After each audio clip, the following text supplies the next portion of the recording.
Jai Gure, good morning everyone. My name is Submeshwar. I welcome all of you on behalf of part of the organization to योग Vasishtha morning session. नमस्ते, मैं सोमेश्वर आप सभी का art link संस्था की तरफ से योग वाशिष्ठ के सुबह के सत्र में स्वागत करता हूँ। रोज की तरह आज के सत्र की भी शुरुआत हम लोग 3 बार ओमकार का उच्चारण करके करेंगे। We'll begin our session by chanting Om 3 times. अपने सारे Zoom के पार्टिसिपेंट, अपने सारे YouTube के व्यूअर्स, अपने सारे Facebook के व्यूअर्स, इन सभी का भी आज के इस सत्र में स्वागत है। आज का अपना विषय रहेगा चैप्टर नंबर 91। यह चैप्टर नंबर 7 जो अपना निर्माण प्रकरण जो उसका उत्तरार्ध जो शुरू होता है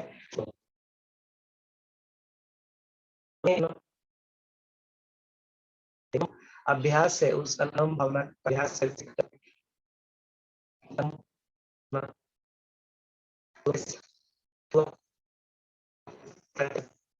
अभी किसी को अध्याय के लिए जो गरीबों को विद्याधर और भूषण का जो समाप्त हुआ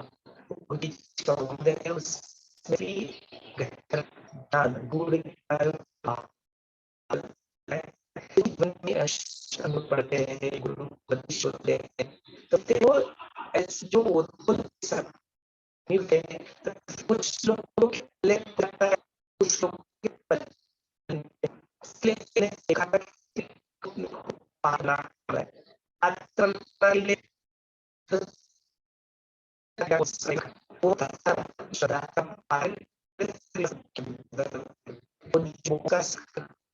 समान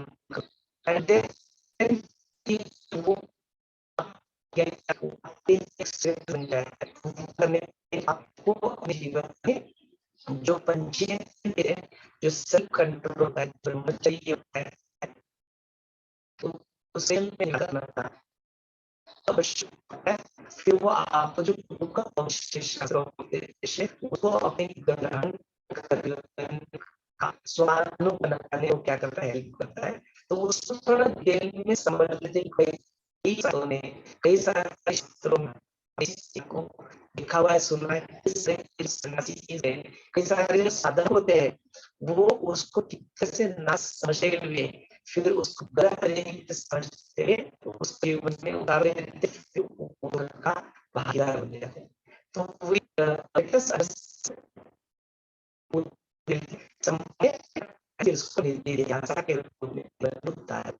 चलिए अपना ओंकार फिर इस सत्र को आगे बढ़ाते हैं।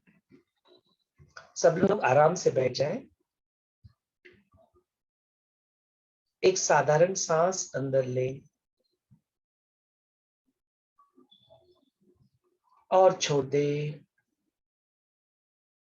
एक गहरी लंबी सांस अंदर ले, पूरी तरह से छोड़ दे, खाली हो जाए।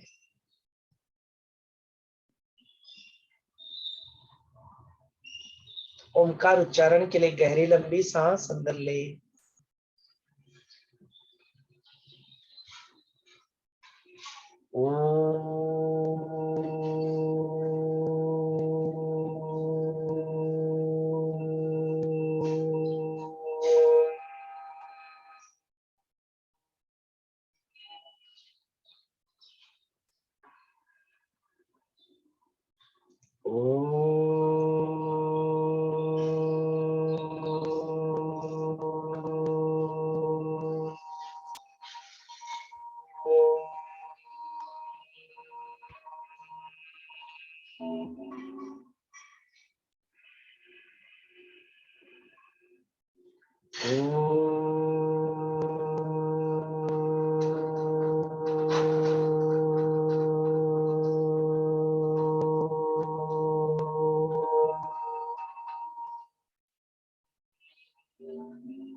slowly and gradually you may open your eyes. धीरे धीरे अपनी प्यारी सी आंखें खोल सकते हैं।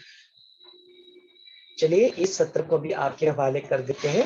आपके मन में इसके प्रति जो भी प्रश्न उत्पन्न हो रहे उसको हम लोग यहाँ पे चर्चा के रूप में ला सकते हैं। तो अभी अनम्यूट का ऑप्शन मैंने खोल दिया है. You are welcome to unmute yourself and ask any question if you are. Jai Gurudev. Jai Gurudev. A very good morning to all of you. So Someshwarji, today's topic is Vidyadhar Bhushan, right? Kak Vidyadhar Bhushan, right? So उनके बीच में जो Vidyadhar and Bhushan के बीच में जो संवाद होता है, Vidyadhar is trying a very hard time, you know, but उनको मन की शांति नहीं मिलती है. So what is the story behind of all this? Please narrate to us कि how is the Bhushan explaining him कि what you have to do, how to go about those 5 senses, और यू नो कार्य कैसे करे, क्या करे, वो सब जो ज्ञान उनको जब भूषण देते हैं विद्याधर को, तो प्लीज आप हमें उसके बारे में पूरा बताएंगे. थोड़ा सा बैकग्राउंड देख लेते हैं कि जिस तरह से वशिष्ठ मुनि प्रभु रामचंद्र जी को अभी क्या कर रहे हैं ना, एक पिटल बाय पिटल बहुत सारा उनको अंदर लेके नाउ ही इज वर्किंग. जो मूर्ति जो है वो मूर्ति अभी बन चुकी है. वो जो कार्विंग जो है ना, जो बिल्कुल टचेस जो होते हैं वो टचेस उनके जीवन में वशिष्ठ मुनि प्रभु रामचंद्र जी कहते हैं कि बिल्कुल कोई जगह ही ना बचे, बिल्कुल ऐसे कोई उंगली ना उठा दे. ऐसे भगवान की जो मूर्ति जो होती है वो जो बिल्कुल मूर्तिकार जैसे पूरा अपना तन मन धन से अर्पण करके पूरा उसके पीछे लग जाता है, उसको तराष्ट्र में जो अपना पूरा ये कर देता है, वैसे ही वशिष्ठ ने भी is working on very फाइनर aspect कि कहीं भी कुछ बच ना जाए. तो वो कहते हैं कि जीवन में अपने को प्रश्न आते हैं, और जयश्री जी ने भी कल पूछा था कि सामने 2 शिष्य तो बैठे रहते हैं, गुरु तो सब कुछ, गुरु के अंदर जो करुणा होती है, जो प्रेम जो होता है, माया होती है, वो तो सबके प्रति सेम ही होती है. फिर जो गुरु की जो उपदेश निकलते हैं, मुख से जो वाणी निकलती है, या हम लोग शास्त्रों में कहीं पे कुछ पढ़ते हैं, वो सबको एक समान क्यों मिलता नहीं है? Why we don't receive it equally? सबको तो सेम ही शब्द बोलते हैं, फिर किसी को कुछ मिलता है, किसी को और कुछ मिलता है, ऐसा क्यों होता है? तो बोलते यह होता है उस शिष्य और जो पढ़ने वाला जो भी है उसकी पात्रता के अनुसार. वह पात्रता क्या है? तो बोलते वो पात्रता माने बहुत ऐसा रिच या ऐसा ये वो ऐसा ये सब कुछ पात्रता है क्या, या बहुत ज्यादा कुछ है? तो बोलते वो सब पात्रता नहीं है. तो बोलते बहुत सिंपल कुछ पात्रता है. तो बोलते सबसे पहली बेस्ट क्वालिटी जो अपने जीवन में होनी चाहिए वो तुम्हारी श्रद्धा. अपने जीवन में श्रद्धा होनी चाहिए गुरु के वाक्य के ऊपर, कि गुरु यदि कुछ बता रहे तो उनके वो अंदर से वो आत्मदर्शन, उनका आत्मानुभव जो है, स्वानुभव जो है, उनका जो एक्सपीरियंस है, वो वहां से ये शब्द जो है, वो वाणी जो है निकल रही है, वो हमारा भला चाहते हैं. इसलिए हो सकता है कि अपने को सामने ग्रास रूट केवल वो लगे कि अरे ऐसे क्यों बता दिया, ऐसे क्यों करने को बोला, ऐसे क्यों बिहेव किया. बोलते वो जो कुछ भी करते हैं वो उसके पीछे कुछ ना कुछ उनका इंटेंशन होता है, वो संकल्प होता है. उस संकल्प शक्ति को लेके वो तुम्हें कुछ कार्य करने के लिए बोलते हैं. तो बोलते वो तुम कार्य करो. बोलते वो समझ में नहीं आती बात, जाओ सेवा करो, ये करो. बोलते समझ में बात आती नहीं है. बोलते लेकिन फिर भी तुम जाओ वो काम करो. क्यों? बिकॉज वो बताने के पीछे उनका कुछ न कुछ उद्देश्य होता है, और कुछ न कुछ एक संकल्प होता है कि तुम्हारा उसमें भला छुपा होता है, इसलिए तुम्हें वो बात करने को बोलते हैं. तो सबसे फंडामेंटल पहली चीज कोई है तो बोलते अपने जीवन में उसको क्या करो, उसके ऊपर श्रद्धा रखो.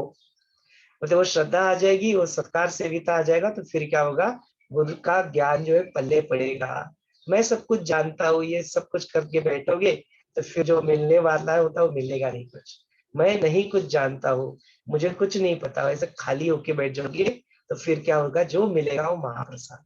फिर जो कुछ भी होगा वो महाप्रसाद के रूप में आप उसको स्वीकार कर पाओगे. तो बोलते हैं these are some of the qualities जो है अपने जीवन में एक साधक को, अपने जो एक शिष्य को अपने जीवन में उतारनी चाहिए.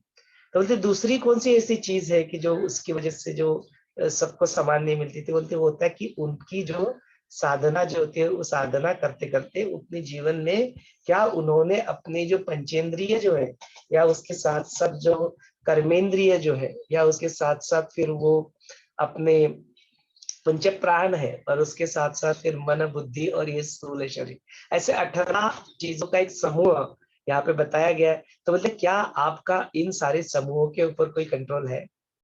कोई सेल्फ कंट्रोल है? कोई शम दम नाम तितिक्षा ये सब कुछ जो है, वो पेशेंस, वो तितिक्षा है क्या? वो दम है, वो कंट्रोल है क्या? ये शम जो है पीस ऑफ माइंड, वो है क्या? तो ये सारे जो संपत्तियां जो है, शम दम तितिक्षा जो बोलते हैं, ऊपर अति श्रद्धा समाधान, ये सारी संपत्तियां अपने जीवन में अत्यावश्यक हो जाती है उस ज्ञान को पल्ले पाने के लिए। जो गुरु के जो शब्द जो है, जब गुरु आंखें बंद करवाते हैं और बोलते हैं कि तुम ही सदा, तुम ही वो सुप्रीम चैतन्य हो, तो बिल्कुल वो बात क्या समझ में आती है? या समझने की बात छोड़ो, क्या वो अनुभव अपने अंदर होता है? क्या अंदर से वो बिल्कुल ऐसे आनंद पूर्वक ब्लिस स्थिति में हम लोग पहुंच जाते हैं? या अपना मन या बुद्धि, अहंकार या अपने कंट्रोल, अपने इंद्रिय अपने को कोई किसी विषयों की तरफ खींचते हैं क्या? तो यह सारी बात अपने लिए आवश्यक हो जाती है। तो वो पंचेंद्रिय जो है, वो जो कर्मेंद्रिय जो है, ये मन, बुद्धि, स्थूल अहंकार, वो पंच प्राण जो है, क्या आपके श्वासों के ऊपर आपका नियंत्रण रहना है क्या? ये सारी चीजें बोलते कहते हैं कि वो आपको हेल्प करेगी टू गेट देयर। तो इन स्थिति को अच्छी तरह से समझाने के लिए वशिष्ठ मुनि यहाँ पे, जो उनका जो जिस वक्त वो भूषण से मिले थे, और भूषण के साथ जो उनका संवाद चल रहा था, जो डायलॉग जो चल रहा था, उसके दौरान, उनके साथ जो डायलॉग के दौरान, वहां पे भूषण ने उनको, वशिष्ठ मुनि ने उनको एक प्रश्न पूछा था कि क्या आपके नजर में ऐसे कोई व्यक्ति है क्या, कि जो दीर्घायुष्य तो है लेकिन अभी भी सुख को प्राप्त नहीं किया? दीर्घायुष्य तो है लेकिन आत्मज्ञान को प्राप्त नहीं किया। बड़े योग साधना वगैरह वगैरह सब कुछ, मंत्र तंत्र तंत्र सब कुछ जानते हैं, कई सारी सिद्धियों के दाता भी, सिद्धियों को भी अपने जीवन में उतार लिया है, लेकिन अभी भी उस परमानेंट सुख का जिनको अभी अपनी जीवन में क्या उनको अनुभव नहीं मिला। क्या do you know any such person? तो बोलते हाँ हाँ जरूर जरूर, I tell you one such person जो मेरे जीवन में आए थे, उनका नाम था विद्याधर। विद्याधर ही थे, देखो विद्याधर थे माने विद्या उनके पास थी, कुछ कुछ फॉर्म्स की विद्या थी। तो ये बात उसको भी उजागर करता है, क्या किसी के जीवन में सिद्धियां होती है तो क्या वो एनलाइटन होते हैं, मास्टर होते हैं, या वो अपने जीवन में क्या वो आत्मज्ञानी होते हैं? तो यह आवश्यक नहीं है। या जो सारे जो आत्मज्ञानी है, क्या उनके जीवन में वो ऐसे शो ऑफ करते रहते सारी सिद्धियों के बारे में? तो बोलते उसकी भी कोई आवश्यकता नहीं, वो शो ऑफ बिल्कुल ही नहीं करते, बिल्कुल उनको ऐसा करने से कोई लाभ या कोई नाम फाम फेम मिलेगा इसमें से उनको कोई इंटरेस्ट नहीं रहता। they don't keep on going show off that Siddhi and all that।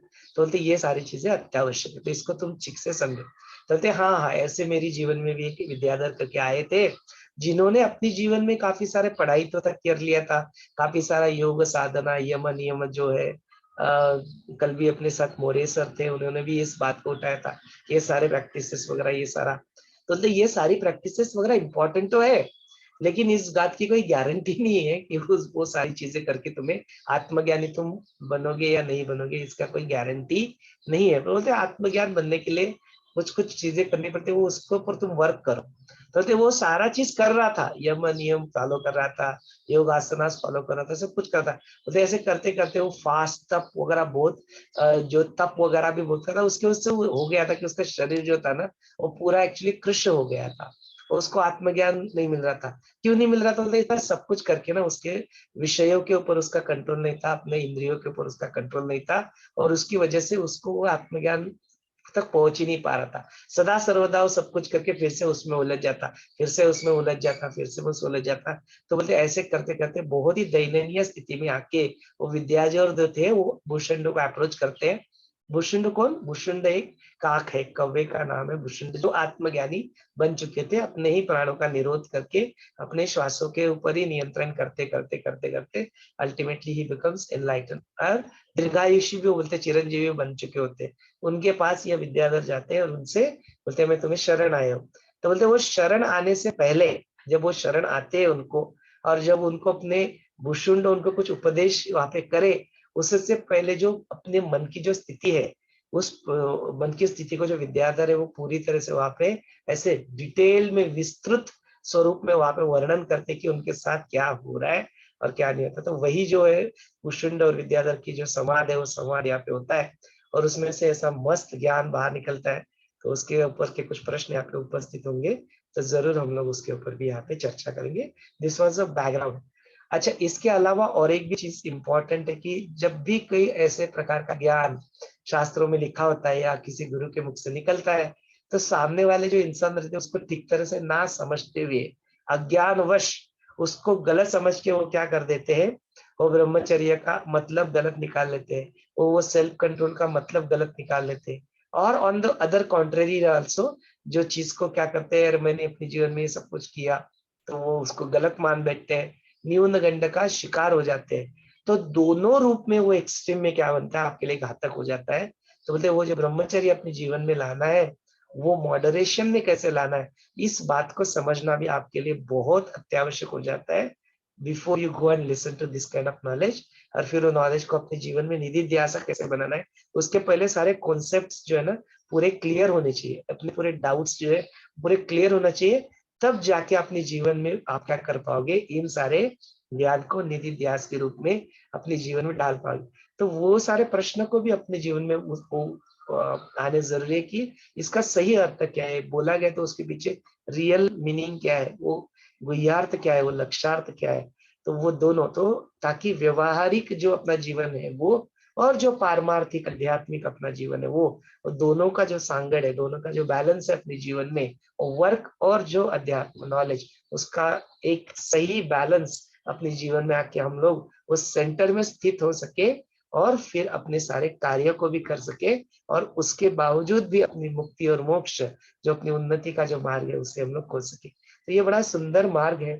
तो जरूर ऐसे कुछ प्रश्न मन में है तो आप जरूर उसको प्रस्तुत करें, फिर उसको हम लोग यहाँ पे बहुत डिटेल में यहाँ पे वर्णन भी है, तो उसको देखेंगे कि क्या क्या यहाँ पे बताया गया। अभी जैसे आपने कहा कि द वर्क एंड स्पिरिचुअल के बैलेंस में है, तो the best example comes of a cycle. So can you give us that, just हमने सुना है ऑफ कोर्स, बट फिर भी एक और बार अगर हम सुनते हैं तो बड़ा अच्छा लगेगा कि how that cycle, you please go ahead, you say it very nicely. So that balance, how to create that balance in your life is equal to exactly riding a cycle. So how is that? Please explain us. Sir, हम लोग अपने जीवन में यह देखते हैं कि हम लोग क्या करते हैं कि कुछ तो होता है अपने जीवन में, कभी तो वो बंधन महसूस होता है, and then you want to get rid of that, या असहनीय पीड़ा, वेदना जो अपने जीवन में दुख के रूप में आती है, या अपने जो वासनाओं के चक्कर में जो अपनी जो अपेक्षाएं जो अपने जीवन में हमने बांध रखी थे, वो कभी ये शरीर पूर्ण कर पाता है या कभी वो शरीर पूर्ण नहीं भी कर पाता, या अभी जो इच्छाएं जो अपने जीवन में पूर्ण हो भी जाती है, तो उसके बावजूद भी बोलते हैं वो जो परमानेंट जो सुख है, वो जो परमानेंट परमानंद जो है, उसका अनुभव अपने जीवन में होता नहीं है। और हम लोग फिर से बार बार बार बार जन्म मृत्यु के चक्कर में, इन वासनाओं के चक्कर में फंस के बार बार हम लोग क्या करते हैं, उस दुख को बार बार अपने जीवन में झेलते रहते हैं। तो एक क्षण अपने जीवन में ऐसा आता ही है कि बस हो गया, I am done with this, I really need a permanent solution. जो अरिष्ट नेमी के साथ भी, और कई सारे जो संत थे उनके साथ, कई सारे साधकों के साथ यही हुआ कि अभी बस हो गया, अभी अरे मैं कहीं पे कुछ गलती तो नहीं कर रहा हूँ, मैं इसी के लिए अपने जीवन में यहाँ पे मैंने जन्म लिया है क्या, या मेरे जीवन का कुछ और भी उद्देश्य हो सकता है क्या। ऐसी स्थिति जो आती कि मैं कौन हूँ, मेरे जीवन का उद्देश्य क्या है, ऐसे कई सारे प्रश्न जीवन में उठ जाते हैं। तो फिर वो क्या करते हैं, जो अपने साथ ज्ञान की जो भूमिका आई थी, जो साथ अज्ञान की भूमिकाओं से धीरे धीरे निकल के साथ ज्ञान की भूमिका में अपने आप को क्या करते हैं, एस्टैब्लिश करते हैं। तो बोलते हैं सबसे पहली जो है तो शुभेच्छा वाली बात आ जाए कि तो चलो उनको अभी वो आ गया, अभी देना, they are looking for the solution.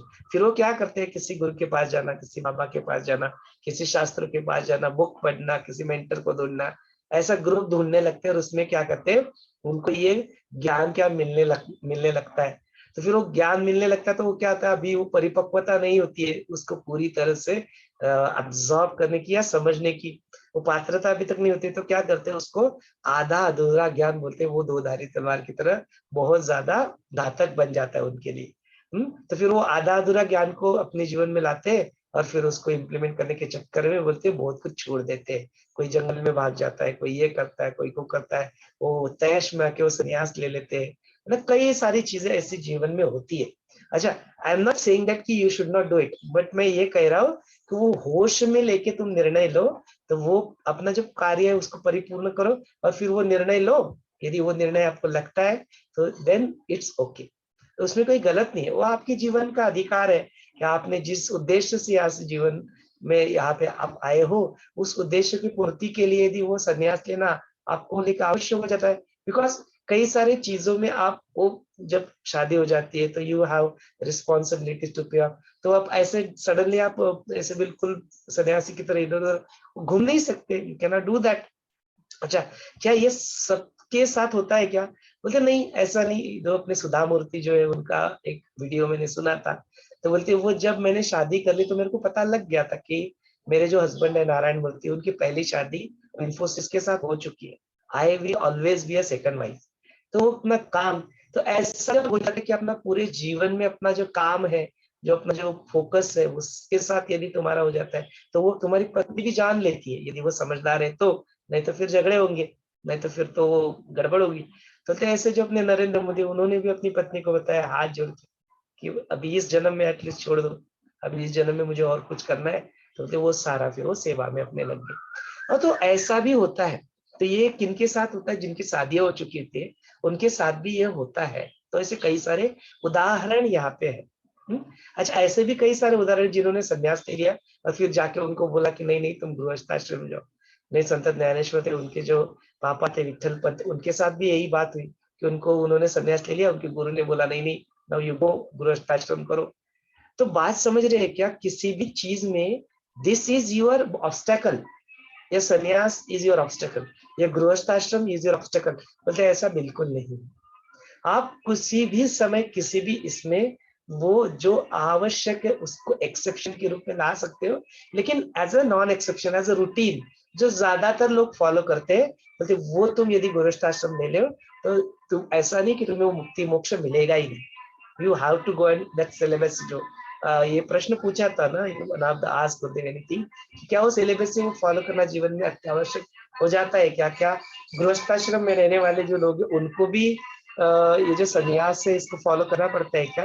तो गुरुदेव दोनों तरीके से ठीक है। उसके जो नियम है ना, वो ब्रह्मचर्य जो है, वो जो अपने जीवन में जो है उसको फॉलो करना, उसको तुम क्या करो ना, पहले ठीक से समझो।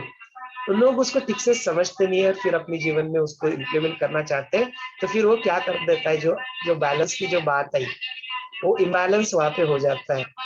तो फिर क्या करते हैं, वो ज्यादा बहते हैं, तो फिर सेवा में ज्यादा बह जाएंगे, और ज्ञान है, ज्ञान में ज्यादा बह जाएंगे, घर से भाग जाएंगे, वो जंगल में चले जाएंगे, वो हिमालय में चले जाएंगे, वो संन्यास ले लेंगे।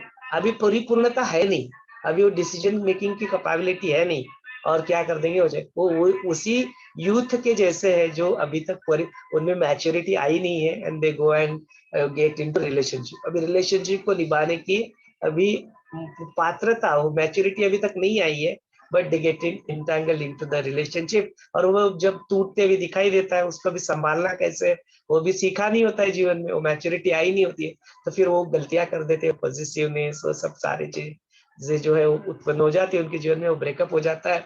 और फिर क्या होता है, फिर वो संभाल नहीं पाते, उस वो ब्रेकअप को ले नहीं पाते अपने जीवन में।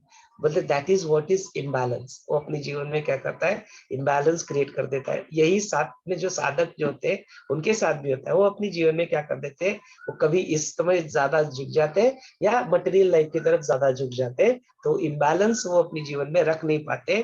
तो गुरुदेव अक्सर इसके बारे में जो उदाहरण देते कि ऐसे इम्बैलेंस को अपने जीवन में लाना है, तो बोलते वो साइकिल जो रहती है, वो साइकिल जैसे इधर से गुजरने लगती है, इस साइड में गिरने लगती है, तो आप अपना बैलेंस इस साइड में डाल लेते हो। जब कभी इधर ज्यादा झुकने लगती है तो बैलेंस इस साइड में। तो अपनी जीवन में जो है वो ऐसे साइकिल का जो बैलेंस है वो सीखते हैं। तो ऐसे ही जीवन में तुम वो बैलेंस को क्या करो, अपनी जीवन में लाओ।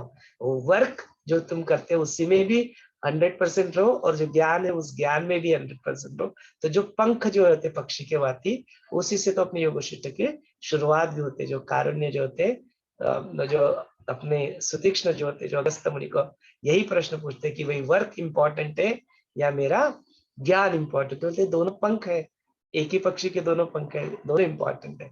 क्यों झगड़ा लगा रहे दोनों बीच में? वे दोनों अपने जीवन में इंपॉर्टेंट है, वो बैलेंस बना के रखो।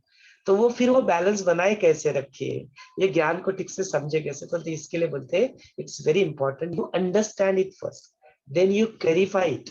देन बोलते जो प्रक्रिया जो है ना, वाचन, श्रवण, मनन, चिंतन, मंथन एंड देन निधिध्यास। निधिध्यास किस चीज का? गलत चीज का निधिध्यास करने लगोगे तो फिर बर्बादी हो जाएगी।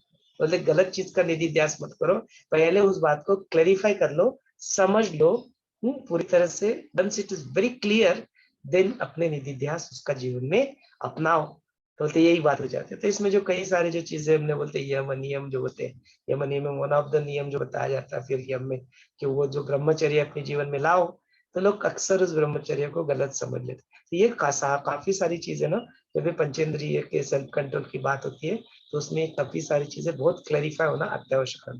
तो वैसे कुछ प्रश्न आएंगे तो जरूर उसके ऊपर हम लोग ध्यान देंगे। Thank you very much, that was so beautifully explain कि साइकिल कितनी भी बदलते रहो, अगर साइकिल हीरो है कोई भी है, चलानी नहीं आती है तो गिरेंगे, धक्का खाएंगे है ना? But if you know how to balance yourself, then any cycle you can ride that will get the equilibrium in you centered. Thank you very much, Someshwar ji. And has anybody have any questions, or I can go ahead otherwise? Yeah, please, if you would like to. किसी के पास कोई प्रश्न है? नहीं? Okay, Rama ji हरी झंडी दिखा रही है। Okay. So यहाँ पे जो हम देखते हैं कि भूषण कहते हैं कि स्वभाव को ही जीतना, जीतने का प्रयास करना है। स्वभाव को, जो स्वभाव है हमारे, कौन से स्वभाव?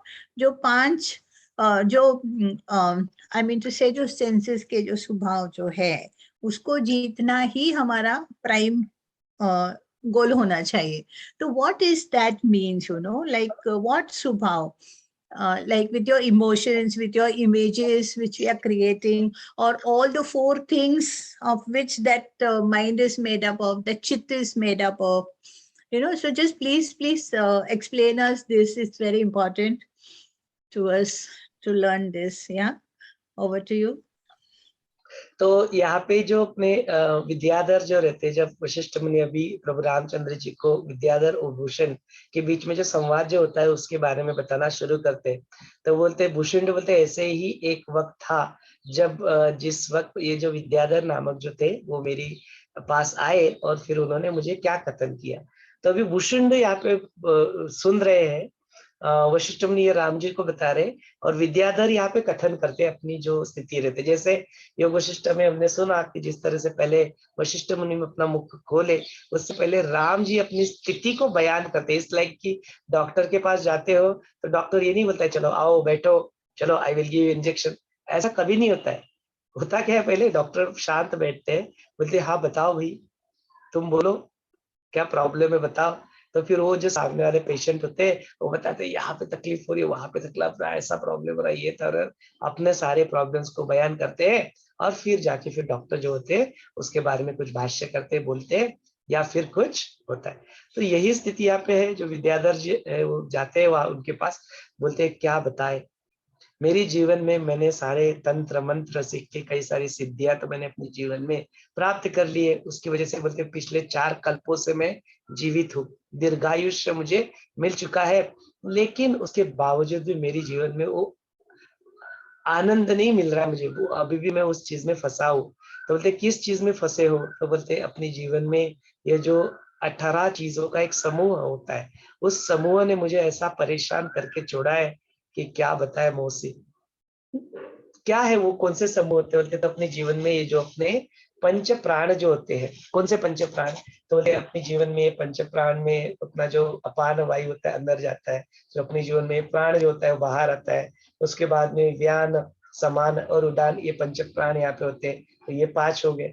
देन उसके बाद में बोलते ये 10 मेरे जो इंद्रिय होते हैं, तो कौन से 10 इंद्रिय? तो उसमें 10 इंद्रियों में पहले 5 जो आते हैं वो ज्ञानेंद्रिय होते हैं, हाँ, सेंसेस जिनको हम लोग कहते हैं, 5 सेंसेस।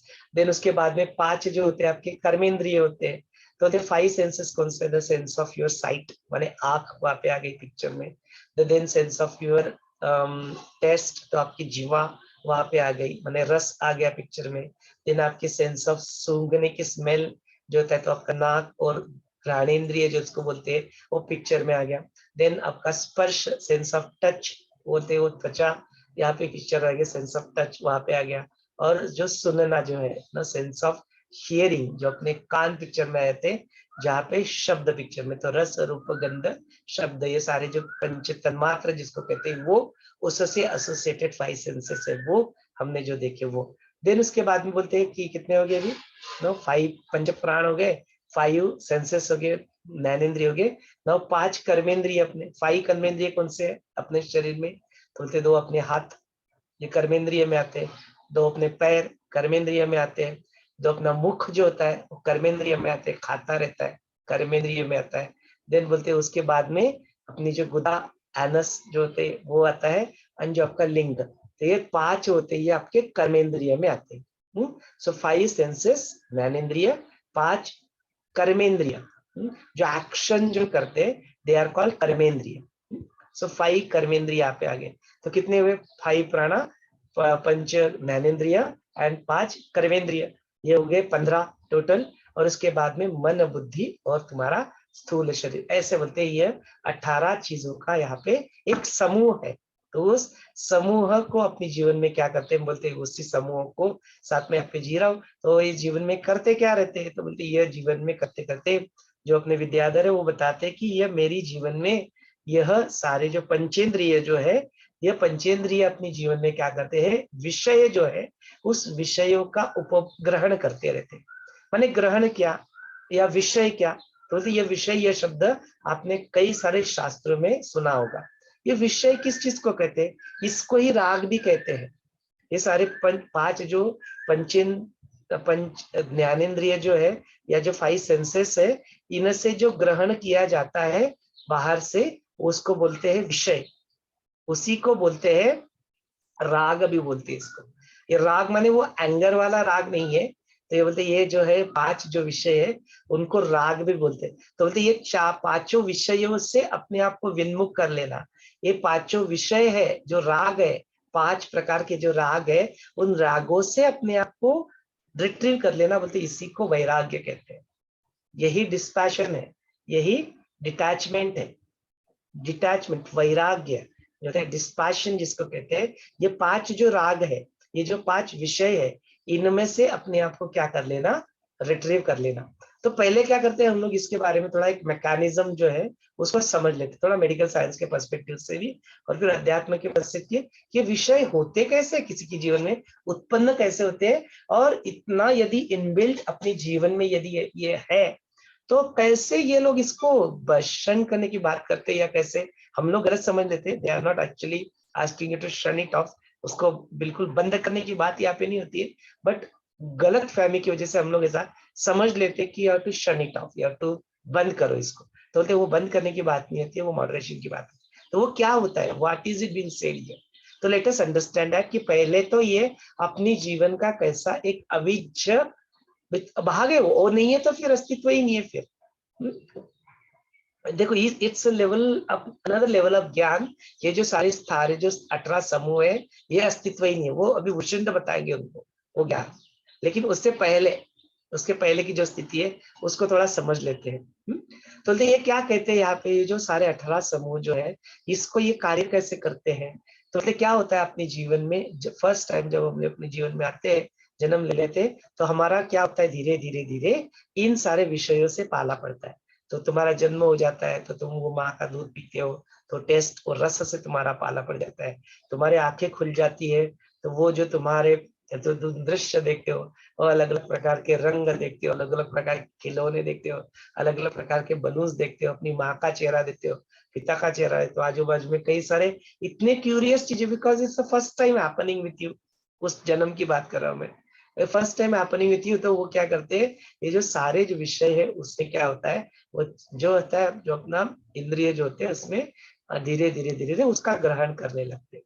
देन व्हाट हैपेंस, वो फर्स्ट टाइम तुम्हें कोई गुलाब जामुन खिला देता है, वो फर्स्ट टाइम तुम्हें कुछ स्पर्श सुख मिल जाता है, तो तुम्हारी माँ तुम्हें अपने गले उठा लेती है अपने पास, तो वो स्पर्श सुख, वात्सल्य जो है, अपना बच्चा जो अपने माँ के प्रति जो हक करता है, वो माँ अपने बच्चों को आती है, स्पर्श करती है, वो जो स्पर्श सुख है उससे क्या होता है, this is all translates into your body. उसमें क्या कहते हैं, इसको इमोशंस कहते हैं, इनको भावनाएं कहते हैं। वात्सल्य माने क्या है, ये भावना है।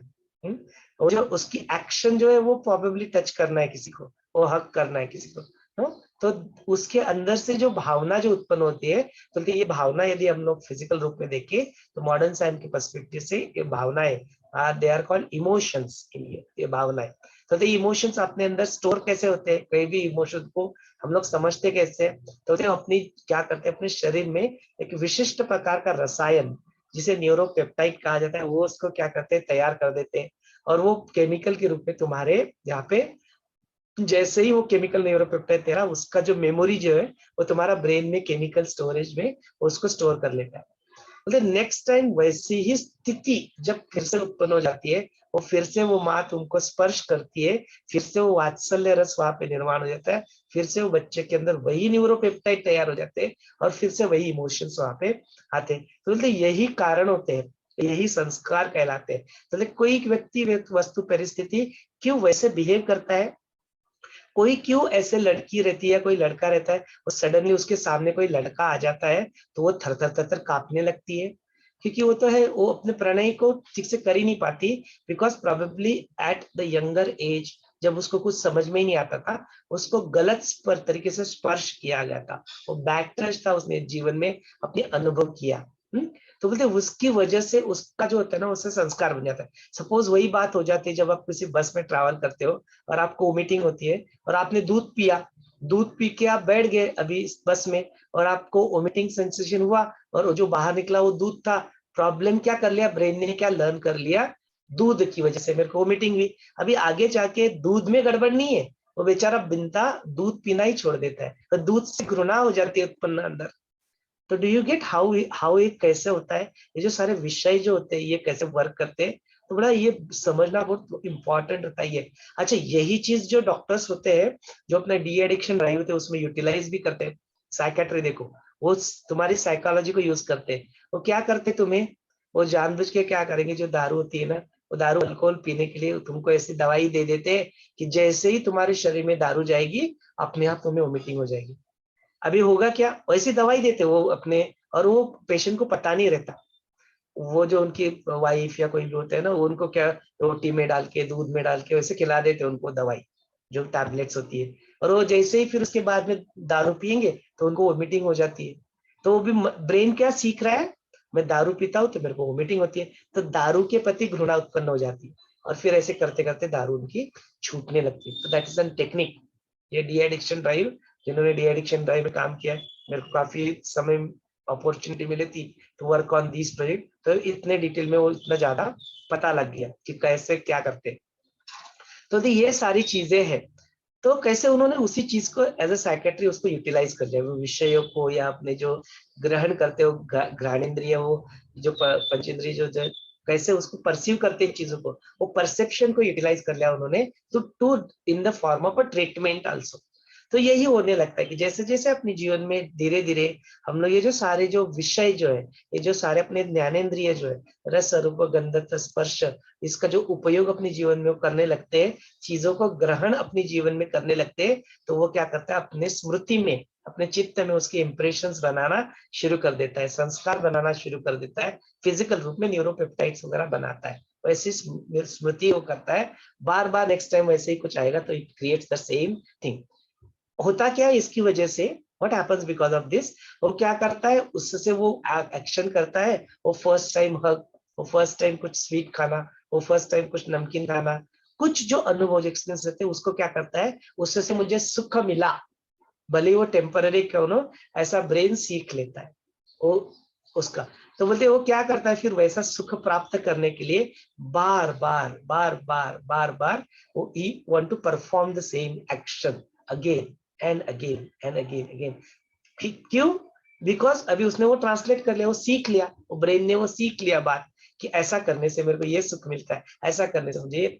अच्छा, प्रॉब्लम क्या होता है, where is the problem, problem ये हो जाता है कि जो शरीर जो है वो क्या करता है, उसको सुख को देता तो है but that is limited in nature, लेकिन तुम्हारा जो चित्त क्या रहता है उसको क्या करता है, और चाहिए, और ज्यादा चाहिए, और ज्यादा चाहिए, और फिर वो और ज्यादा दे नहीं पाता शरीर तुम्हारा, वो पंचेंद्रिय जो तुम्हारे सेंसेस जो है वो ज्यादा ज्यादा मांगते रहते हैं उस विषय को ग्रहण करने के लिए, और तुम्हारा वो शरीर दे नहीं पाता। फिर तुम दुख के भागी बन जाते हो। इसको और चाहिए और चाहिए और चाहिए का कोई लिमिट नहीं है। There is no limit. वो अनलिमिटेड चाहता है, जबकि शरीर तुम्हें अनलिमिटेड दे नहीं पाता, एंड देन तुम फिर दुख के भागीदार बन जाते हो। तो कहने का मतलब क्या है यहाँ पे कि ये thesis there inbuilt in your system. तो दोनों रूप में नहीं देखना है इसको, इसका अति नहीं करना है, अति सर्वत्र वर्जित, या इसको शन नहीं करना है। अच्छा दोस्तों, दूसरा एस्पेक्ट इसको देख लेते हैं कि कहीं तो फिर क्या हो जाता है, कहीं पे ऐसा ज्ञान मिल जाता है, कहीं पे तो ऐसी स्थिति उत्पन्न हो जाती है, शास्त्र सुनने को मिलता है, या कहीं गुरु से कुछ वाक्य सुनने को मिल जाते हैं, वीडियो देख लेते हैं यूट्यूब पे, आजकल सब कुछ अवेलेबल होता है। और फिर क्या होता है, कुछ बोलते कुछ है गुरु, और यहाँ पे वो बंदे समझते नहीं है ठीक से, तो बोलते हैं वो क्या करते हैं, वो साधक इनिशियली इन सारी चीजों को शन करते हैं। I have seen such people, अपने जीवन में मैंने ऐसे कई सारे लोगों को देखा है, स्पेसिफिकली ब्रह्म कुमारीज वगैरह में। तो वो क्या करते हैं ना, वो अपने हस्बैंड को टच ही नहीं करने देते, वो सन्यास की तरह बिहेव करते हैं, जबकि गृहस्थाश्रम में होने के बावजूद भी ऐसी स्थिति उनके जीवन में आती है। तो फिर वो क्या करते हैं ना, उसको ठीक से समझे नहीं प्रॉब्लली। या मैं किसी को डायरेक्टली पिन पॉइंट नहीं करना चाहता हूँ कि उनका हो सकता है, उन्होंने वैसे जीवन में उनको पालन ही करना है संन्यास, उनकी हो गई शादी, अभी उनको संन्यास पालन करना है, उनका अधिकार है। सो आई एम नॉट, मैं किसी को रॉन्ग और राइट नहीं दर्शाना चाहता यहाँ पे, I just want to make things clear. तो फिर वो क्या करते हैं ना, उसको पूरी तरह से भी शायद समझे नहीं है, ऐसा मेरा मानना है। तो हो सकता है कि उन्होंने जानते हैं वो जो कर रहे हैं, वो they can justify their own actions, I have no right to say it wrong और राइट। तो फिर क्या हो जाता है, ऐसे साधक जीवन में चलते चलते वो क्या करते हैं, उस चीज को शन कर देते हैं, दे शट इट ऑफ ना। तो बोलते वो शट इट ऑफ करने से प्रॉब्लम हो जाता है। या अपनी जीवन में कई सारे जो यूथ जो है, तरुण जो है, तरुणाई जो है, we all have been into once upon a time, we have been into that phase of our life। तो होता है कि what you do some actions, or some actions automatically happen because of your biological स्थिति जो अपनी होती है, उस बायोलॉजिकल स्थिति से क्या करते हो, आपसे वो चीजें हो जाती है, आप वो चीजें करते हो। तो बोलते उसकी वजह से क्या होता है, अपने जीवन में हम लोग क्या करते हैं कि न्यून गंड में फंस जाते हैं। तो न्यून गंड में फंसने की वजह से क्या होता है, अपने जीवन में हो जाता है कि कई सारे जो किताबें होती है, वो किताबें अपनी जीवन में आ जाती है, वो किताबें पढ़ लेते हैं। एक्चुअली ज्ञान तो उसमें कुछ होता नहीं है, अज्ञानी होता है, लेकिन वो पढ़ पढ़ के न्यूनगंड आ जाती है, अरे मेरे हाथ से गलतियां हो गया है, जग ना ऑल दिस थिंग्स, स्वप्नदर्श वगैरह उससे रिलेटेड सारी चीजें, ये people go through all this things ना, बिकॉज वो ज्ञानवश होता है। तो बोलते ये this is an another extreme, मतलब reason another side of the story, कि एक साइड ऑफ द स्टोरी क्या करते हैं, उसको सुन के शन कर देते हैं, और दूसरी साइड की जो स्टोरी होती है क्या करते हैं, उसको करती है जीवन में, और अज्ञान की वजह से उसको गलत समझने लगते हैं। तो दोनों एक्सट्रीम ठीक नहीं है, वो दोनों ऑफ बैलेंस हो गए, अभी उनको फिर से बैलेंस में लाना अपने जीवन में आवश्यक है। तो वो बैलेंस एस्टेब्लिश कहाँ से होगा, तो वो बैलेंस अपने जीवन में एस्टेब्लिश होगा उसको ठीक से समझने से। क्या है ठीक से समझना, तो बोलते वो let us take an example of brahmacharya. तो बोलते अपने जीवन में वो यम नियमाज में वो ब्रह्मचर्य का पालन करना अपने जीवन में आवश्यक हो जाता है। अक्सर लोग ब्रह्मचर्य को सिर्फ और सिर्फ उससे जोड़ देते हैं, किससे जोड़ देते हैं, सेक्स से जोड़ देते हैं, सेक्स में आप करना माने ब्रह्मचर्य का पालन करना। तो बोलते it's not just related to only sex, it's not just related to only one sense object. ब्रह्मचर्य का पालन करना माने हैविंग दैट शम दम से over your senses for all the 5 senses, not just for sex, not just for स्पर्श सुख के बारे में सिर्फ बात नहीं हो रही। तो लेट अस अंडरस्टैंड कि ब्रह्मचर्य क्या होता है। तो बोलते ब्रह्मचर्य क्या होता है, जो सदा सर्वदा के लिए उस ब्रह्म में क्या होता है, स्थित होता है। You are able to stay in that Brahma. जब ब्रह्म में स्थित होना माने क्या, you are being in the centre, आप अपने आप को उस सेंटर में रख पाते हो, और अपने आप को उस सेंटर में रख पाना ही माने अपने को ब्रह्म में स्थित करना, और शिवमय स्थिति होती है, उसको ब्रह्मचर्य बोला है, कि सदा सर्वदा अपने इसमें करते हुए you are established into that Brahman. वो ब्रह्मचर्य की बात होती है। तो फिर वो ब्रह्मचर्य को अपने जीवन में पालो करो, तो क्या करते हैं, तो बोलते हैं यू डू इट, जो अपने सारे जो एक्शंस आप करते हो उनको अपने जीवन में आप करो, लेकिन वो सारे एक्शंस करते समय अपने जीवन में क्या करो, वो मॉडरेशन को अपने जीवन में रखो। वो मॉडरेशन क्या होता है, तो वो मॉडरेशन को समझने के लिए आप उस चीज को अच्छी तरह से समझो। क्या बोलते, for take an example of just take an example of कोई बच्चा है अपना स्कूल में, वो जाना चाहता है, उसकी एग्जाम है, और अपनी माँ है, उनको अभी तक उतना नॉलेज नहीं है चीजों के बारे में, और उन्होंने क्या किया, अपना 10 बजे, उनकी 11 बजे एग्जाम है, 9:30 10 बजे उनको नाश्ते के रूप में बहुत ज्यादा हेवी जो खाना होता है वो खाना दे दिया। मैंने खाना दे दिया, मैंने कुछ तला हुआ खाना दे दिया, फ्राइड आइटम दे दिए, बहुत ज्यादा क्वांटिटी में, पूर्ण जो होता है, पूर्ण मेन कोर्स होता है वैसा मेन कोर्स उनको दे दिया। अभी वो क्या होगा, बच्चा 1-1.5 घंटे में जाएगा, वो एग्जाम में बैठेगा वहां पे। अभी एग्जाम में बैठने के बाद क्या होगा, वो जो खाना जो खाया हुआ है, शरीर उस खाने को पचन करने में अपनी शक्ति को यूज करेगा, और what will happen, that energy is consumed in digesting the food. क्या होगा उससे, वो जो एनर्जी, जो सात्विक एनर्जी, जो अभी प्राण शक्ति जो ऊपर होनी चाहिए, टू हैव एन हाइटन्ड अवेयरनेस जो होना चाहिए एग्जाम लिखते समय, क्या वो बच्चे को हाइटन्ड अवेयरनेस मिल पाएगा क्या? बोलते नहीं, वो अपनी जीवन में उसको हाइटन्ड अवेयरनेस क्या होगा, नहीं मिल पाएगा, है ना। तो उसकी वजह से क्या होगा, हाइटन्ड अवेयरनेस ना मिलने की वजह से वो बच्चे को, बेचारे को एग्जाम में कम मार्क मिलेंगे। देखो, do you understand? So is that, does that mean कि उसने जो खाना जो खाया था, जो तले हुए पदार्थ थे, या जो ज्यादा क्वांटिटी में खाना खाया, तो खाना खाना बुरा था? खाना खाना बुरा कैसे हो सकता है? सेक्स करना बुरा कैसे हो सकता है? अगर बुरा होता तो जीवन में डाला क्यों था वो? How it can be a part of your life? तो बुरा नहीं है बोलते, तुमने क्या किया, गलत समय पे गलत चीज को पाषाण कर लिया। You did not use the right thing in a right manner at the right time, that was the problem. तो बोलते यह बात अपने जीवन में समझना आवश्यक होता है। इसी को कहते हैं संयम, इसी को कहते हैं मॉडरेशन, इसी को कहते हैं, ऐसे चीजों को समझ के यदि हम लोग अपने जीवन में उसको पालन करते हैं, तो then you are able to stay yourself into, उस ब्रह्मचर्य का आप लोग क्या कर रहे हो, पालन कर रहे हो, वो मॉडरेशन आपके जीवन में आ चुका है। वही तो कहलाता है श्रम, और वही कहलाता है दम। जो सेल्फ कंट्रोल की जो हम लोग बात करते हैं, तो वो सेल्फ कंट्रोल की बात यही कहलाती है। तो बोलते ये बात होती है। Now let us understand this from the perspective of प्राण शक्ति। ये थोड़ा हम लोग अध्यात्म मार्ग पे अभी लोग चलते हैं, हम लोग कोर्सेज भी करते हैं, तो let's take an example of संयम।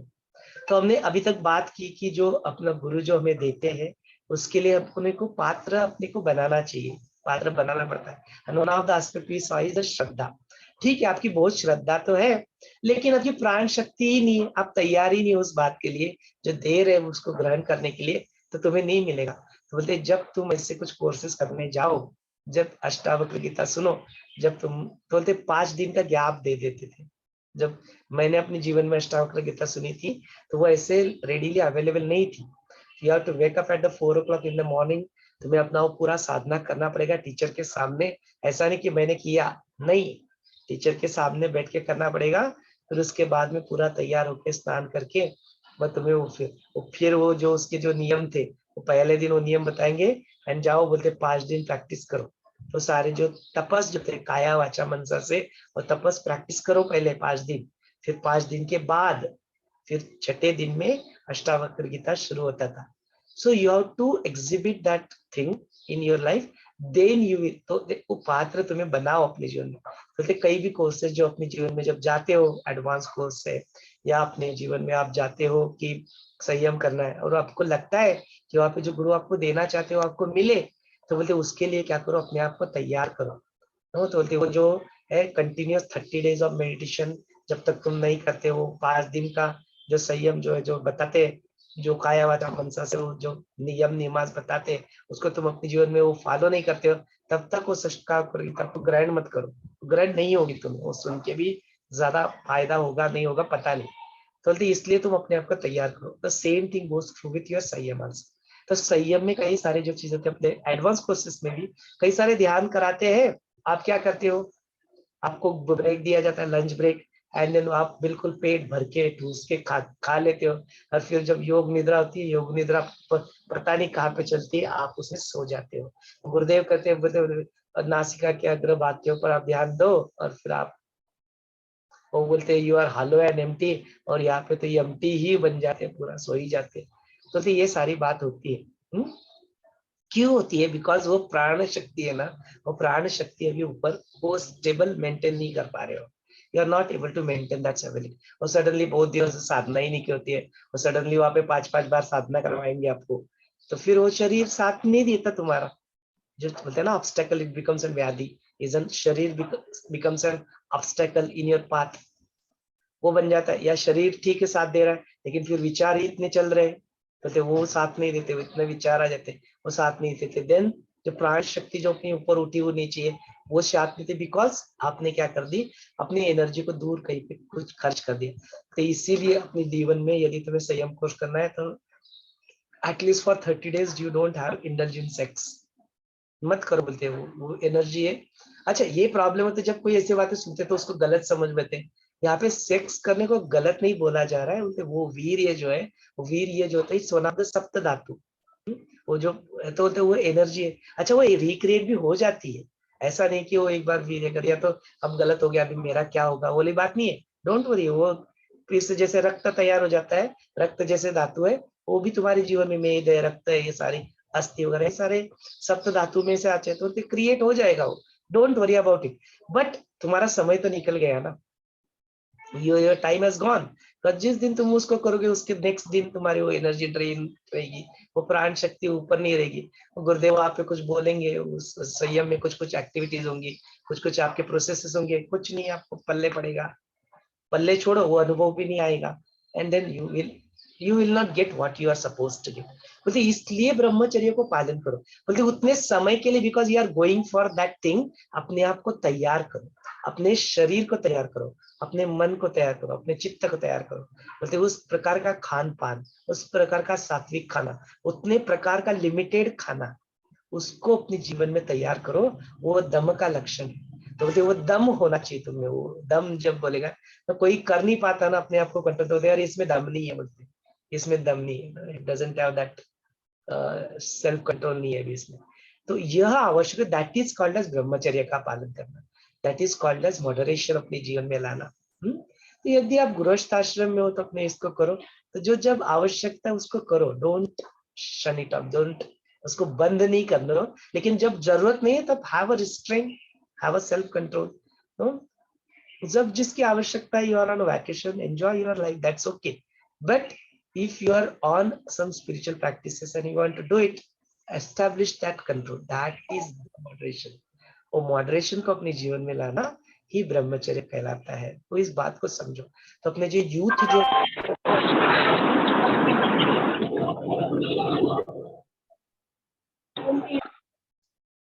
जो अपने यूथ जो है, इनको इस बात के बारे में बहुत पहले ही अवगत कराना बहुत इंपॉर्टेंट होता है। तो दे नीड टू अंडरस्टैंड कि having a relationship is not a problem, है ना।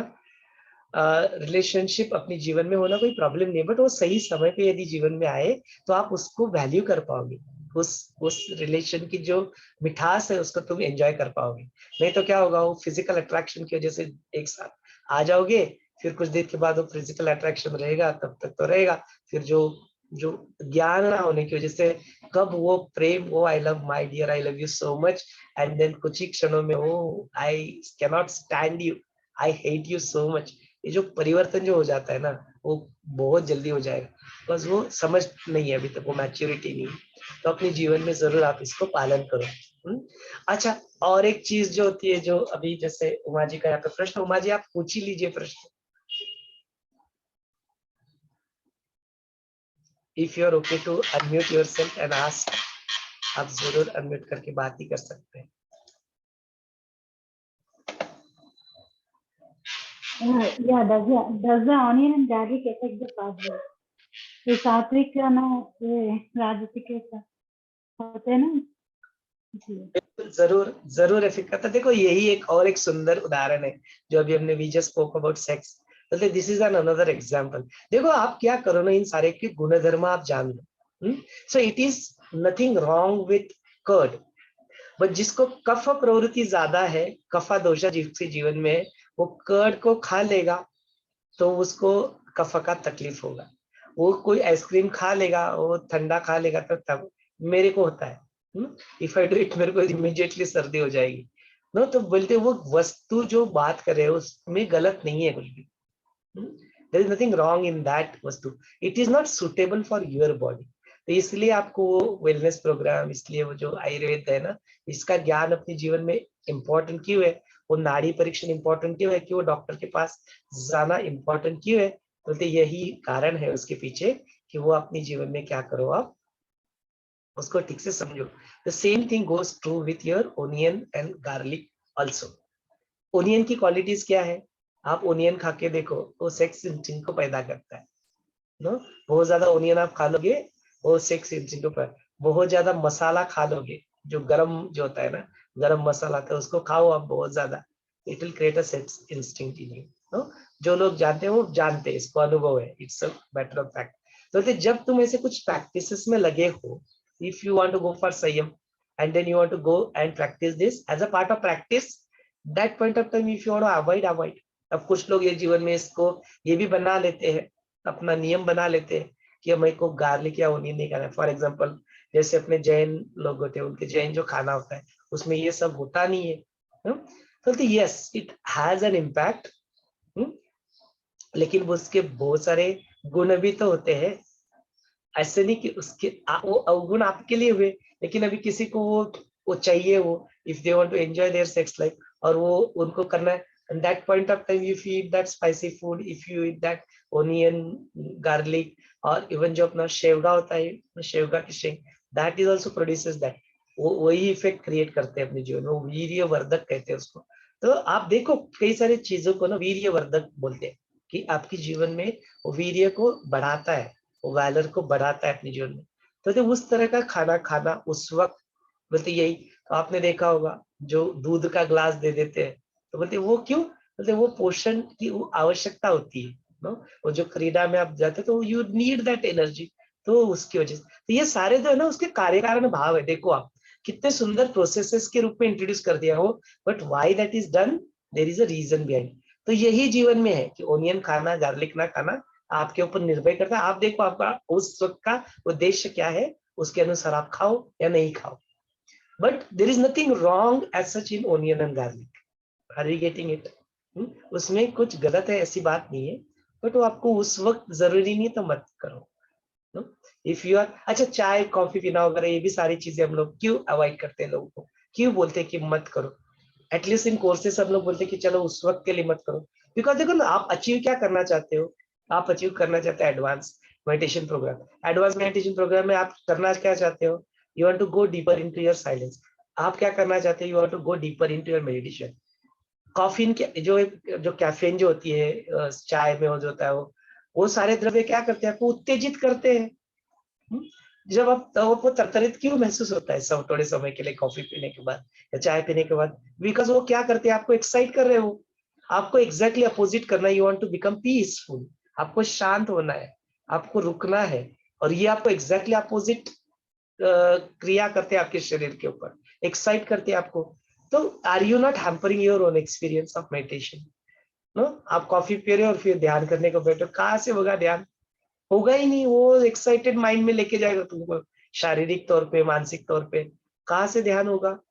इस बात को समझो कि उसके गुणधर्म क्या है। यही चीज अपना आयुर्वेद में बहुत सुंदर तरीके से इसको दर्शाता है कि आप अपने जीवन में, इंडियन कल्चर में तो ये बहुत ही it is there in your system. वो टर्मरिक को यूज करना हो, गार्लिक को यूज करना हो, जिंजर को यूज करना हो, जीरा है, शोक खाते अपने जिसमें, पान खाते हैं, तांबूलम, तांबूलम नैवेद्यम च समर्पयामि, और उसके बाद बोलते हैं तांबूलम च क्यों, why that sequence is like that. वो तांबूलम पहले क्यों नहीं बोलते स्टार्टिंग में, वो नैवेद्य के बाद में क्यों बोलते हैं, मतलब उसके पीछे रीजन है। जो पान जो होता है वो पाचक होता है, डाइजेस्टिव हेल्प करता है अपने जीवन में, बोलते इसलिए खाना खाने के बाद वो पान खाना। प्रॉब्लम क्यों आ गया, कई सारे लोग पान खाने को बुरा क्यों समझने लगे, बोलते वो पान में जो थोड़ा सा काथा डालना है, वो थोड़ा सा जो कैल्शियम के रूप में चूना डालते हैं उसको डालो, उसके अंदर शोक डालो। मतलब उसके साथ साथ लोगों ने उसके अंदर तम्बाकू डालना शुरू कर दिया, उसके अंदर लोगों ने उसको और कुछ सारे बहुत सारी जो सुपारी जो रहती है, वो सुपारी इट्स वेरी डाइजेस्ट करने में बहुत हार्ड होती है। यू नो सुपार को डाइजेस्ट करने में 7 गुना ज्यादा एनर्जी लगती है जो नॉर्मल फूड को डाइजेस्ट करने में लगती है। It's very hard to digest. तो वो सब कुछ डाल के तुम फिर उसको पान को खाओगे, तो फिर उसके जो ओरिजिनल गुणधर्म है जिसके लिए वो बनाया था वो पीछे छूट जाएगा। एंड देन फिर क्या होगा, अच्छा पान खाने को बुरा क्यों, वो पान को खाओगे तो तुम्हें तंबाकू डाल दोगे उसमें, उसकी पिचकारी मारोगे, सारे एनवायरमेंट को वहां पे खराब करोगे। Do you see कि why people have started calling that as a bad name? Because आपने उसको ठीक से समझा नहीं, उसको जीवन के मूल्यों को जाना नहीं, उसको गलत तरीके से यूज करना शुरू कर दिया। लोगों ने कई सारे घरों में संस्कार के रूप में बेचारे बच्चों को पान नहीं खाने देते। कितनी गलत बात है। Just because not understood it properly. बोलते पान खाना अपने जीवन में अच्छी बात होती है, तांबूलम कोई गलत बात नहीं है, तांबूलम को अपने जीवन में खाना बहुत अच्छा होता है। That is what is ब्रह्मचर्य, that is what is moderation. आपने चीजों को समझा नहीं है और आप फिर सख्त होने लगते हो या अति करने लगते हो, उसका दोनों भी ठीक नहीं है। बोलते उसके पीछे का ज्ञान समझो और देन उसको जीवन में उसको यूटिलाइज करो सही तरीके से। So it's okay to have eat paan, paan खाना बहुत अच्छी बात होती है यदि वो अच्छी तरीके से अच्छे पदार्थों के साथ। शोप जो होती है वो shop is also very digestive, पाचक होती है, वो शोप शांत करती है। तो कई सारे पदार्थों के गुणधर्म है। शोप होती है ठंडी होती है, इलायची होती है ठंडी होती है, तुम्हारा जो लौंग होती है गर्म होती है, जिंजर गर्म होता है, जो अपना ओनियन गार्लिक मिर्ची स्पाइस गर्म होते हैं, गरम मसाले बोलते हैं इनको, तो वो हीट तुम्हारे जीवन में पैदा करेगी। कई सारी जो होती है सौर होती है वो तुम्हारे शरीर में एसिड पैदा करेगी। वो तो चीजों को आप समझो कि जो बोलते हैं अपनी जीवन में 6 के 6 जो रस होते हैं ना, षड रस जिसको कहते हैं, बिटर, जो नमकीन, sweet, these are all different different रस जिसको बोलते हैं। वो रस होने चाहिए बोलते हैं अपने इसमें, अपनी थाली में होने चाहिए। बट आप अपना शरीर देखो, अपने शरीर को क्या हेल्प करता है उसको ग्रहण करो, जो तुम्हें हेल्प नहीं करता उसको छोड़ो, है ना। थोड़ी मात्रा में लेना अलग बात है। देखो अनदर एक चीज अभी विषय निकला तो मैं बता रहा हूँ। There is a very practice, आप थोड़ा सा शहरों में जाओ ना, तो पता नहीं कहाँ से क्या सुन लेते हैं एंड वो रोज जाके ना वो करे अपना जो नीम के पत्ते रहते हैं उसका जूस जो होता है मिलता है, आप घूमने जाओ ना तो मिलता है और लोग उसको लेते हैं। अब बेचारे कई सारे जो यूथ है ना वो जानते नहीं है।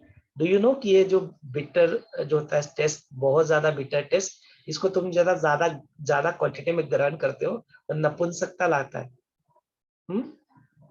वो इट विल मेक यू, नपुंसक बना देगा आपको यदि आप वो ज्यादा देर से ग्रहण करो। तो it's not good for youth. वो हफ्ते में एक बार लेना, महीने में एक बार लेना वो अलग बात है, रोज रोज रोज उसको पियोगे तो वो नपुंसक बना देगा। तो भी सारी चीजें तो यही चीज है। अभी मैं आज तक वगैरह पे भी देखता हूँ, और अभी बाबा रामदेव आए, उन्होंने बहुत ज्यादा आयुर्वेद को बहुत ज्यादा प्रसार किया। उन्होंने कई सारे लोगों ने, जो गिलोय जो होती है ना उसके बहुत सारे फायदे होते हैं, उन्होंने वो गिलोय के मिल रहा है, पैसा होता है मिल रहा है मार्केट में, गिलोय लाके ग्रहण करना शुरू कर दिया। It has started affecting their lungs. बोलते वो मॉडरेशन क्यों इंपॉर्टेंट है अपने जीवन में, वो पता नहीं है, डॉक्टर से सलाह ली नहीं, वो गिलोय का रस पीना शुरू कर दिए, अपने आप खुद ही डॉक्टर बन गए। बेचारे वो डॉक्टर बनने के लिए एक विषय में सब्जेक्ट में करने के लिए वो 5-5 साल गुजार देते वहां पे, भाई एमएस करने के लिए, एमबीबीएस।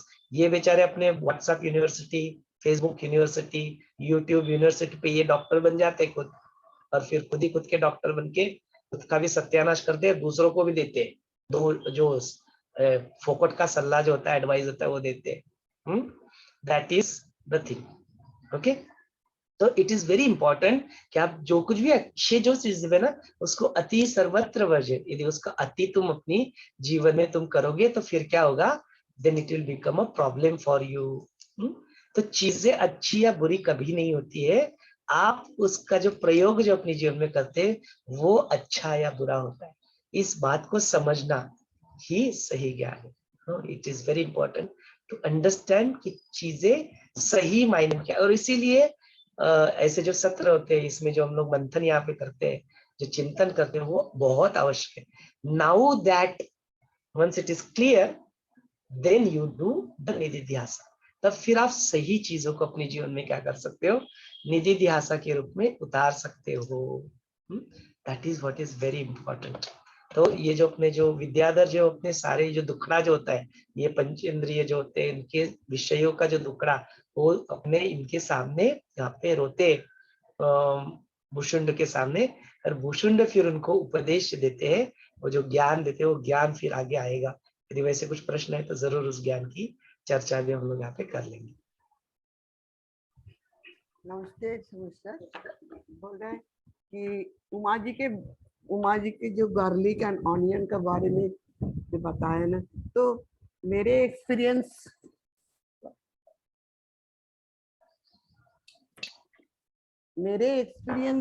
जो बोलता है, मेरे भी वो, अब मैं काफी एजेड हो गई हूँ, तो सबको अपने बॉडी की बात सुनना चाहिए।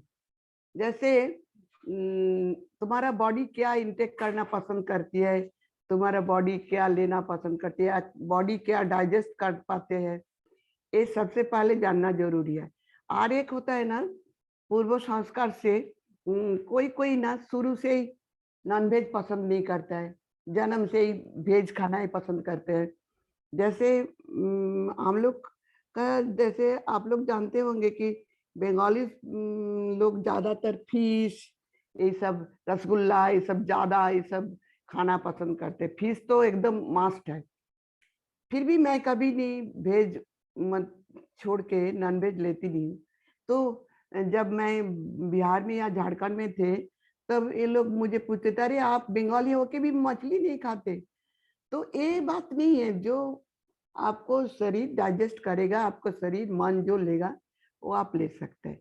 वैसे ऐसे मन को पहले आपका टेस्ट या आपका रसना जो लेता है, या आपका बॉडी जो डाइजेस्ट कर पाएगा, जो आपको कोई नुकसान नहीं पहुंचाएगा, तो उसको आप ले सकते हैं। और ऐसे साधना के पथ में कोई चीज, कोई बाधा नहीं डालते। आप अगर डाइजेस्ट करना पसंद करेंगे या डाइजेस्ट कर पाते हैं, फिर भी आप, तो एक खाने का चीज मुझे लगता है कि ऐसे कोई बड़ा फैक्टर नहीं है। फिर भी जैसे सोमेश सर ने बोले कि ये सब चीज ज्यादा एक्साइटिंग होते हैं, मतलब हमारा बॉडी का जो ये है वो बढ़ा देता है। वो उस समय जैसे हम लोग एडवांस करते हैं, तो एडवांस करने के समय बोलते हैं कि चाय मत पियो, इसका 3-4 दिन। ये तो बहुत ही जरूरी बात है ना, ये सब हम लोग को मानना भी चाहिए।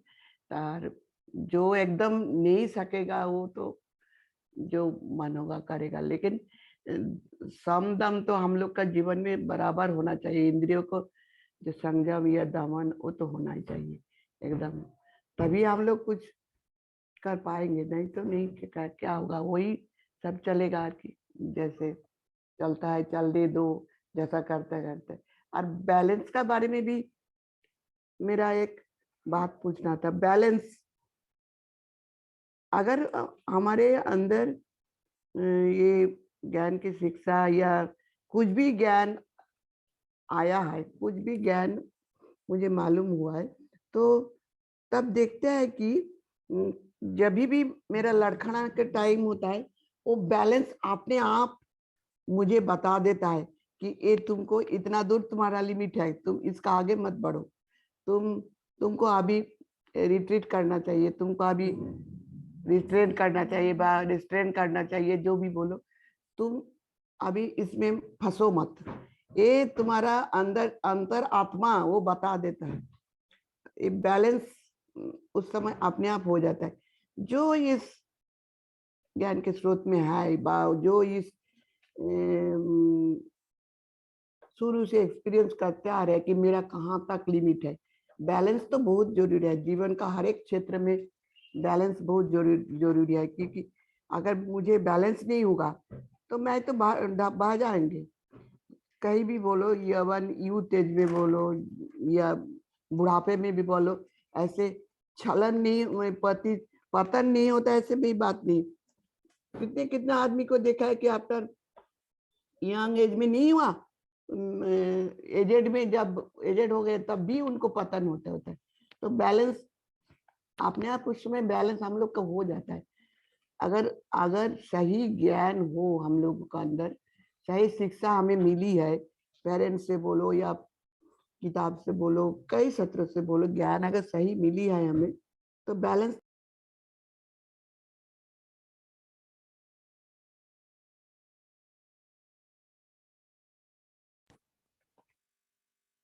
रुकना है। अभी इस समय मुझे रुकना है, तो यही बैलेंस। और एक बात मैं सोमेश सर से पूछना चाहती हूँ कि जैसे गीता में लिखा है ना, ये कंफ्यूजन मेरा शुरू से है। आज सब कोई ने मुझे जवाब दिया है, फिर भी मैं सुमन सर से पूछ रही हूँ कि एक जगह में लिखा है ना, कर्मण्ये बाधिकारस्ते मां फलेषु कदाचन, ठीक है। तो कर्म फल का आशा मत करो, तुम अपना निष्काम कर्म करते जाओ। भगवान श्री कृष्ण ने अर्जुन को यही शिक्षा दिए थे। लेकिन मैं एक इकोनॉमिक्स का स्टूडेंट हूँ, तो वो सोचो कोई एंटरप्रेन्योर संकल्प करके नींव दिया कि एक फैक्ट्री बनाएंगे, ठीक है, एक फैक्ट्री में प्रोडक्शन स्टार्ट करेंगे, तो उसमें तो कुछ संकल्प उनको होना जरूरी है। संकल्प में नींव दिए, नींव किए, जैसे किसी को उद्घाटन का किया। तो अगर वो शुरू में संकल्प नहीं किए कि मैं प्रोडक्शन अच्छी तरह से करूं, ठीक से करूं, या मेरा प्रॉफिट, अच्छा प्रॉफिट एंड लॉस उसका भी तो एक बात होती है ना उस समय। तो लोगों का सब, कोई भी एंटरप्रेन्योर के दिमाग में रहता है कि मेरा प्रॉफिट होना चाहिए, लॉस में मैं प्रोडक्शन रन नहीं करूंगी। और एक बात होती है, जैसे वो लेबर, ये एम्प्लॉयज इनपुट किया, एम्प्लॉयज को इनपुट किया, तो अगर वो एम्प्लॉयज उसमें कुछ हर एक साल में इंसेंटिव नहीं दिया जाए, तो जैसे private sector and public sector में जो प्रॉब्लम होती है, पब्लिक सेक्टर में कोई इंसेंटिव नहीं होता, प्राइवेट सेक्टर में इंसेंटिव होता है बोल के वो लोग को प्रोडक्शन का इंटरेस्ट होती है। तो इंटरेस्ट, जैसे प्रोडक्शन का इंटरेस्ट होती है तभी ना प्रोडक्शन बढ़ेगा। अगर उसको वो इंटरेस्ट ही नहीं है, खत्म ही हो गया, उसको कुछ इंसेंटिव ही नहीं मिला, कर्म फल का आशा ही नहीं रहे, तो प्रोडक्शन कहाँ से होगी? माने प्रोडक्शन तो जरूर होगी, मतलब उस तरह का लेवल में नहीं होगे प्रोडक्शन। तो यही मेरा, मैं खाली थियोरेटिकली बता रही हूँ, कैसे नहीं कि मेरा एक्सपीरियंस है। तो थियोरेटिकली जैसे बताते हैं इकोनॉमिक्स में, जब तक तुम इंसेंटिव नहीं दोगे प्राइवेट सेक्टर में, तब तक वो प्रोडक्शन बढ़ेगा ही नहीं। और पब्लिक सेक्टर में, जैसे पब्लिक सेक्टर कब ऑफिस आता है, कब जाता है, उसका कोई रिकॉर्ड नहीं है। लेकिन प्राइवेट सेक्टर में क्या होता है, जैसे उनका हर एक को रिकॉर्ड रखा जाता है, कब वो ऑफिस में पहुंचे, कब वो निकले। तो यही प्राइवेट एंड पब्लिक सेक्टर में अंतर है। तो मेरा काम यह है कि कर्मफल का अगर आशा ना रहे तो प्रोडक्शन होगा क्या? उसका अंदर मन में तो कुछ आशा है कि मैं अगर अच्छा से प्रोडक्शन करूं तो मुझे इतना इंसेंटिव मिलेगा, कोई भी तरह का, कोई भी रूप में मुझे इंसेंटिव मिलेगा। तो बस मैं प्रोडक्शन का थियरी से आपको मैं पूछ रही हूँ। Thank you. बहुत सुंदर प्रश्न यहाँ पे रमा जी ने पूछा है, ऑब्वियसली थोड़ा सा इरेलेवेंट भी आज के टॉपिक के लिए। इकोनॉमिक्स के स्टूडेंट्स है रमा जी, और जो प्रश्न पूछ रहे थे बेसिकली जो अपने जीवन में अन्न वस्त्र निवारा जो कहते हैं, these are the basic necessities। तो there is a Maslow's theory जो इकोनॉमिक्स में आती है, कि वो कहती है कि अपने जीवन में तुम्हें ये होता है कि ये सारी चीजें तुम क्या करते हो, अपने जीवन की जो बेसिक नेसेसिटी होती है, जो अन्न वस्त्र निवारा जो होता है, उसको तुम प्राप्त करते हो जीवन में। तो फिर उसके प्राप्त करने के बाद भी क्या होता है, वो आगे आगे बढ़ जाता है, फिर और दूसरा चीज और दूसरा चीज और दूसरा चीज। तो देयर इज अ पिरामिड जो प्रायोरिटी अपने जीवन में करते हैं, तो वो इकोनॉमिक्स में पिरामिड भी ड्रॉ करते हैं। चलिए, बेसिक चीज क्या कहते हैं कि ये जो सारा जो चीज चल रहा है ना, उसको करते समय आपका जो कर्म जो हो रहे हैं ना, उसको तुम प्लानिंग मत करो, तुम्हारे एक्शंस मत करो, इसको कभी नहीं कहा गया। That is not what is been said here. वो बोलते हैं आपके एक्शन आप करो, आपकी क्रियाएं जो भी है, आप अपने प्रारब्ध से प्राप्त हुआ रोल जो है वो निभाना है, वो तो उस रोल को निभाओ। यदि आपका रोल वहां पे न्यायाधीश है और सामने आके आपके दो जो पक्षकार है उन्होंने अपना पक्ष वहां पे रखा, और पक्ष से लेके जो न्याय संगत जो न्याय देना है, उस न्याय संगत न्याय में उसको फांसी की शिक्षा देनी है, तो फांसी की शिक्षा उसको देना, ये आप कुछ बुरा कर्म नहीं कर रहे हो, आप जस्ट आपके एक्शंस को निभा रहे हो। तो यदि आपने रोल धारण कर लिया है कि भाई मैं कंपनी का सीईओ या कोई प्रोडक्शन मैनेजर हूँ, और वहां पे जाके मुझे वहां पे बैठ के ऑफिस में 9 to 6 10 to 6 जॉब में मुझे प्लानिंग करनी पड़ रही है, तो वो प्लानिंग करना कोई गलत नहीं है, वहां पे वो गलत रूप में देखा नहीं जाएगा। यही बात अर्जुन भी नहीं समझता है। अर्जुन क्या कर देता, वहां पे युद्ध रूप में क्षत्रिय उसका धर्म है, वो क्षत्रिय धर्म उसको निभाना है, वो समझता नहीं है। अपने हथियार को रख देता है, तो कृष्णा उसको हथियार के उठाने के लिए मजबूर करते हैं ज्ञान देके। तो बोलते तुम क्या कर रहे हो, बैठ गए हो, अपना अस्त्र शस्त्र तुम रख दिए हो, कैसे नहीं? तो बोलते नहीं नहीं, तुम बात को समझे नहीं हो ठीक से अभी तक, तुम अपने शस्त्र उठाओ, अपने धर्म का पालन करो। वो धर्म का पालन करने के लिए तुम्हें जो शस्त्र उठाने वो शस्त्र को उठाओ। तो जब अर्जुन को शस्त्र उठाने के लिए भी कृष्णा कहते हैं, तो जो अपना प्रोडक्शन मैनेजर है या सीईओ है जो कंपनी में जा रहा है, उसको अपनी प्लानिंग करने से हम लोग थोड़ी ना रोकेंगे, वो कभी नहीं कहा गया। It is a wrong understanding, उसको हम लोग अभी तक समझे नहीं है। इसके लिए हम लोग क्या बोलते कि वो प्लानिंग कैसे करेगा, वो संकल्प नहीं लेगा तो काम कैसे होगा, वो बात नहीं है। बात कहाँ पे आ जाती है, वो संकल्प जब पूरा नहीं होता तुम्हारा, तो फिर तुम्हें क्या बिल्कुल तुम टूट जाते हो क्या? किसी इंसान ने, जो स्टूडेंट है अपना, उसने अपना एडमिशन लेने का, आईआईटी में एडमिशन लेने का संकल्प लिया, आईएएस ऑफिसर बनने का संकल्प लिया। कई सारे लोग तो जेईई देते हैं, उनका इंटेंशन होता ही है कि उनको अच्छे कॉलेज में एडमिशन मिले। क्या सबको मिल जाती है क्या? मिल नहीं सकती, बिकॉज वहां पे लिमिटेड सीट्स है। जब उसकी सीट मिल नहीं सकती, उस बात को तुम समझे नहीं, तुमने आत्महत्या कर लिया, that is the problem. then you have not understood. It doesn't mean that कि जो संकल्प उन्होंने आईआईटी में पढ़ने का लिया और उसके लिए जेईई के लिए प्रिपरेशन किया, वो रॉन्ग था। वो रॉन्ग नहीं था, आपने अभी तक उसको पूरी तरह से आध्यात्मिक दृष्टि से उसको देखा नहीं, समझा नहीं, इसलिए जब वो पूर्ण नहीं हो पाया, क्योंकि सबका पूर्ण नहीं हो पाएगा, ये जानते हैं पहले से। जब आप इंटरव्यू देने जाते तो आप पे इतने सारे लोग अप्लाई करते, भी रेलवे भर्ती निकलती है इसमें, तो कितने अप्लाई करते हैं, जितनी जगह होती है 400-500, वहां पे 1.5 लाख एप्लीकेशन आते हैं। अभी 40 लोगों को ये ऑब्जर्व किया जाएगा, एप्लीकेशन आए 1.5 lakh. This is because the population अपना यहाँ पे ज्यादा है, इतना ज्यादा एप्लीकेशन आते हैं, तो नहीं मिलने वाला है। 40-100 लोगों को ही मिलने वाला है, तो फिर बाकी के लोग ने क्या नहीं? तो उन्होंने जो संकल्प लिया था अपना, जो वहां पे मुझे एडमिशन लेना है, वहां पे मुझे जॉब लेना है, वाज दैट रॉन्ग? बिल्कुल नहीं।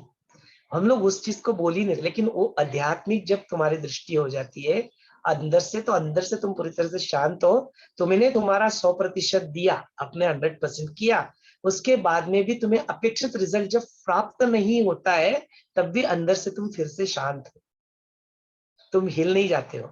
You will not go to suicide, आप वो अंकात नहीं करोगे, आप वो रोना धोना नहीं करोगे, वो गुस्सा नहीं करोगे। वहां पे स्पिरिचुअलिटी, वहां पे अध्यात्म आपके काम में आएगा to make you stable. And then फिर अरे सो व्हाट, अभी जैसे देखो ना, ये तो मैं बहुत छोटे छोटे लेवल पे बात करो।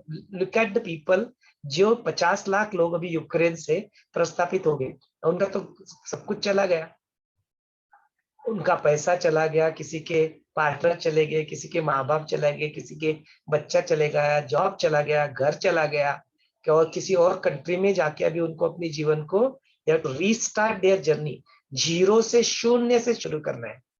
अभी वो आध्यात्मिक बल नहीं रहेगा तो क्या करेंगे? आत्महत्या, सुसाइड, मर जाएंगे क्या? नहीं, कोई मरता नहीं बोलते, वो यू हैव टू रीस्टार्ट है। वो रीस्टार्ट करने का जो है ना, वो अंदर होना चाहिए, और वो आध्यात्मिक शक्ति तुम्हें देगी। बोलते इट इज दैट थिंग। वहां पे कर्मों को छोड़ने की बात नहीं हो रही है, एक्शंस को छोड़ने की बात नहीं हो रही, उससे जो चित्त के ऊपर जो इंप्रेशन जो हम लोग बना लेते हैं ना, उन कर्मों को छोड़ने की बात करें। फिर उस एक्शन से निकलने वाले जो कॉन्सिक्वेंसेस है, उन फलों को भी, अपेक्षाओं की छोड़ने की बात हो रही है। तो वो संकल्प तुम बनाओ, प्लानिंग तुम बनाओ, वो अपेक्षा वहां पे रखो काम करते समय, बट वो only at the level of व्यवहार करते समय, दैट्स इट। बट अदरवाइज जैसे तुम्हारा वो व्यवहार ड्रॉप हो गया, तुम आगे, अब आप पूरी पूरी पूर्णता से वो स्पिरिचुअल अध्यात्म, तो मतलब कि आप यहाँ पे ध्यान करने बैठे हो, तुम्हारे दिमाग में वही चल रहा है, तो देन क्या हो गया? यू आर स्टक, वो अटक गए हो आप। तो वो अटक नहीं जाना, उसके लिए अध्यात्म की आवश्यकता होती है। इसके लिए दोनों की आवश्यकता है, ज्ञान की भी और वर्क की भी। वर्क में ज्यादा उलझने लगोगे तो ज्ञान तुम्हें वहां से बाहर निकालेगा। ज्ञान में बहुत ज्यादा ज्ञान के पीछे पड़ गए, काम ही नहीं कर रहे हो, बैठ के सिर्फ प्लानिंग ही कर रहे हो, काम कर ही नहीं, और आइडियाज, वही आइडिया, 2 आइडिया, अरे भाई इंप्लीमेंट करो ना, एक तो करो, 100 आइडिया लिख दिया, फायदा क्या है उसका? बोलते नहीं नहीं, उसको इंप्लीमेंट भी करो, वर्क भी करो उसके ऊपर, तो ही ना जाके फलीभूत होगी, नहीं तो सिर्फ आइडिया कॉन्सेप्ट बन के रह जाएगी मन में, क्या फायदा उसका?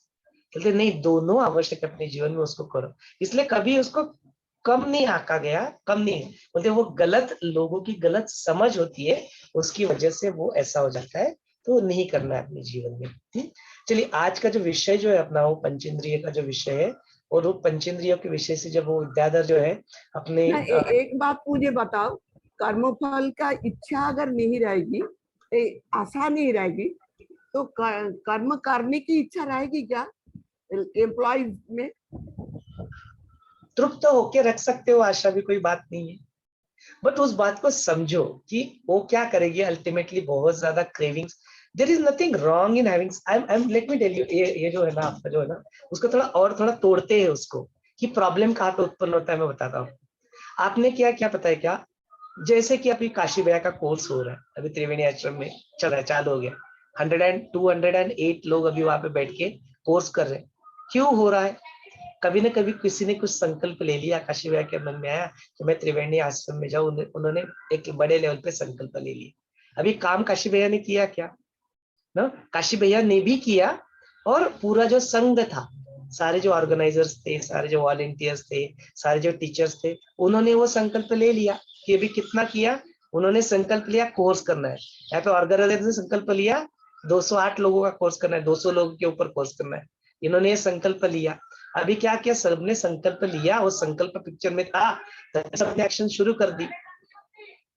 प्रॉब्लम कहाँ पे था, वो जो 208 लोगों का कोर्स है ना, वो कोर्स होना उस डेट के पहले, उसमें क्या करना है, मुझे 1 लाख, मुझको $1 बिलियन हासिल करना है। बट मुझे क्या करना है ना, उसके लिए जो लगने वाला समय, उसके लिए वेट करने के लिए मैं तैयार नहीं हूँ। तो मुझे उसको हासिल करने के लिए क्या कर रहा हूँ, मैं सारे नियमों को तोड़ रहा हूँ, सारा भ्रष्टाचार कर रहा हूँ, सारी ब्राइब्स दे रहा हूँ, सब कुछ, किसी का खून भी कर रहा हूँ, किसी को अपने रास्ते से हटा भी रहा हूँ, बिकॉज मुझे वो $1 बिलियन इंडस्ट्री मेरी बनानी है। मेरा जो बिजनेस है उसको $1 मिलियन का बिजनेस बना है। उसके लिए मेरे को कुछ भी करने के लिए मैं तैयार हूँ, without having any control on it. प्राप्त करने की जो जल्दी है ना, दैट हरी, वह क्या परियोजना थी। तो आशा उत्पन्न हुई और संकल्प उत्पन्न हुआ, वो ठीक था, तब तक बिल्कुल ठीक है, लेकिन वो संकल्प उत्पन्न होने के बाद फिर क्या हुआ, now you want to achieve that in a great hurry, and to achieve that in a great hurry, now you want to do anything, कुछ भी करने के लिए तैयार हो गए, बोलते वो बन जाती है वासना, वो बन जाती है क्रेविंग, वो तुम्हें डुबा देती है। वो संकल्प था, वो ठीक था, वो अच्छी थी संकल्प, कुछ गलत नहीं था। देखो ये स्थूल शरीर जो है ना, ये जो जीवन जो चल रहा है ना, ये बिना संकल्प के संभव ही नहीं। वो संकल्प हुआ तभी तो तुम्हारा जन्म हुआ है, तुमने कुछ तो कुछ संकल्प लेके आए हो, तो बिना संकल्प ये जीवन संभव ही नहीं, नहीं संकल्प होता तुम्हारा जीवन ही नहीं होता। क्यों आते हैं आप, इस बात को समझो। तो मुक्त यदि होने हैं आपको, तो आपको सारे संकल्प को ड्रॉप करना पड़ेगा। लेकिन वो स्थिति कौन सी बात कर रहे हैं ना, वो जीवन मुक्त की स्थिति है। लेकिन जो जीवन मुक्त स्थिति में अभी तक पहुंचे नहीं है, वो तो कुछ ना कुछ ऐसे संकल्प लेते रहेंगे और कार्य करते रहेंगे उसके ऊपर, और वो गलत भी नहीं है। तो इसलिए बोलते हैं ना, पुरुषार्थ में धर्म, अर्थ, काम और मोक्ष, मोक्ष अल्टीमेट गोल होने के बावजूद भी जो थर्ड जो है काम, काम माने सेक्स की बात नहीं हो रही वहां पे, काम माने कामनाएं। बोलते अपनी जीवन में वो छोटे छोटे जो गोल्स है, वो गोल्स रखने चाहिए। In fact it's a corporate law में होता है, इसलिए वो उद्देश्य जो है ना जीवन का, उद्देश्य रखो आप, वो छोटी छोटी कामनाएं जीवन में रखो। वो मुझे IAS ऑफिसर बनना है, IIT में पढ़ना है, मुझे एंटरप्रेन्योर बनना है, मुझे इनोवेशन करना है, साइंटिस्ट बनना है, तो ये कामना ही तो है, वो कामनाएं, वो आशाएं जीवन में रखो। लेकिन वो हासिल करने के लिए कुछ भी करने के लिए तैयार हो जाऊंगा मैं, अपने सारे धर्म को छोड़ दूंगा, अपने सारे नियमों को तोड़ दूंगा, और उसको प्राप्त करने के लिए, बहुत जल्दी प्राप्त करने के लिए सब कुछ क्रॉस कर जाऊंगा, वो गलत है। हैविंग कामना इज गुड। अच्छा, और उसको थोड़ा और ज्यादा, उसको थोड़ा और डिवाइन बनाना है, तो बोलते मुझे IAS ऑफिसर बनना है, IIT में पढ़ना है, बिजनेस करना है, not for my name and fame, मुझे मेरा नाम फेम प्राप्त करने के लिए नहीं, बल्कि मुझे बिजनेसमैन बनना है, जॉब देने के लिए लोगों को। मुझे IAS ऑफिसर बनना है ताकि मैं वो कलेक्टर बन के वो सबकी जीवन में जन कल्याण को कर सकूं। ये एसोसिएशन यदि तुम कर देते हो तो उसको डिवाइन कॉज बन जाता है, तो ये पूरा यूनिवर्स आपकी मदद करेगा टू अचीव दैट कामना।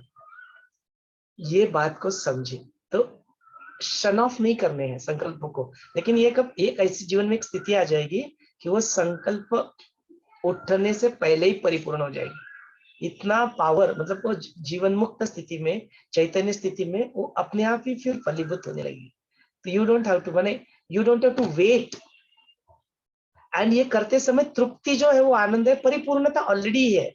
नॉट दैट कि मैंने वो संकल्प उठाया, फिर उसकी आशा रखी, फिर वो पूर्ण होगा तब जाके मैं आनंदी होऊंगा, तब जाके हैप्पी होऊंगा, ये नहीं।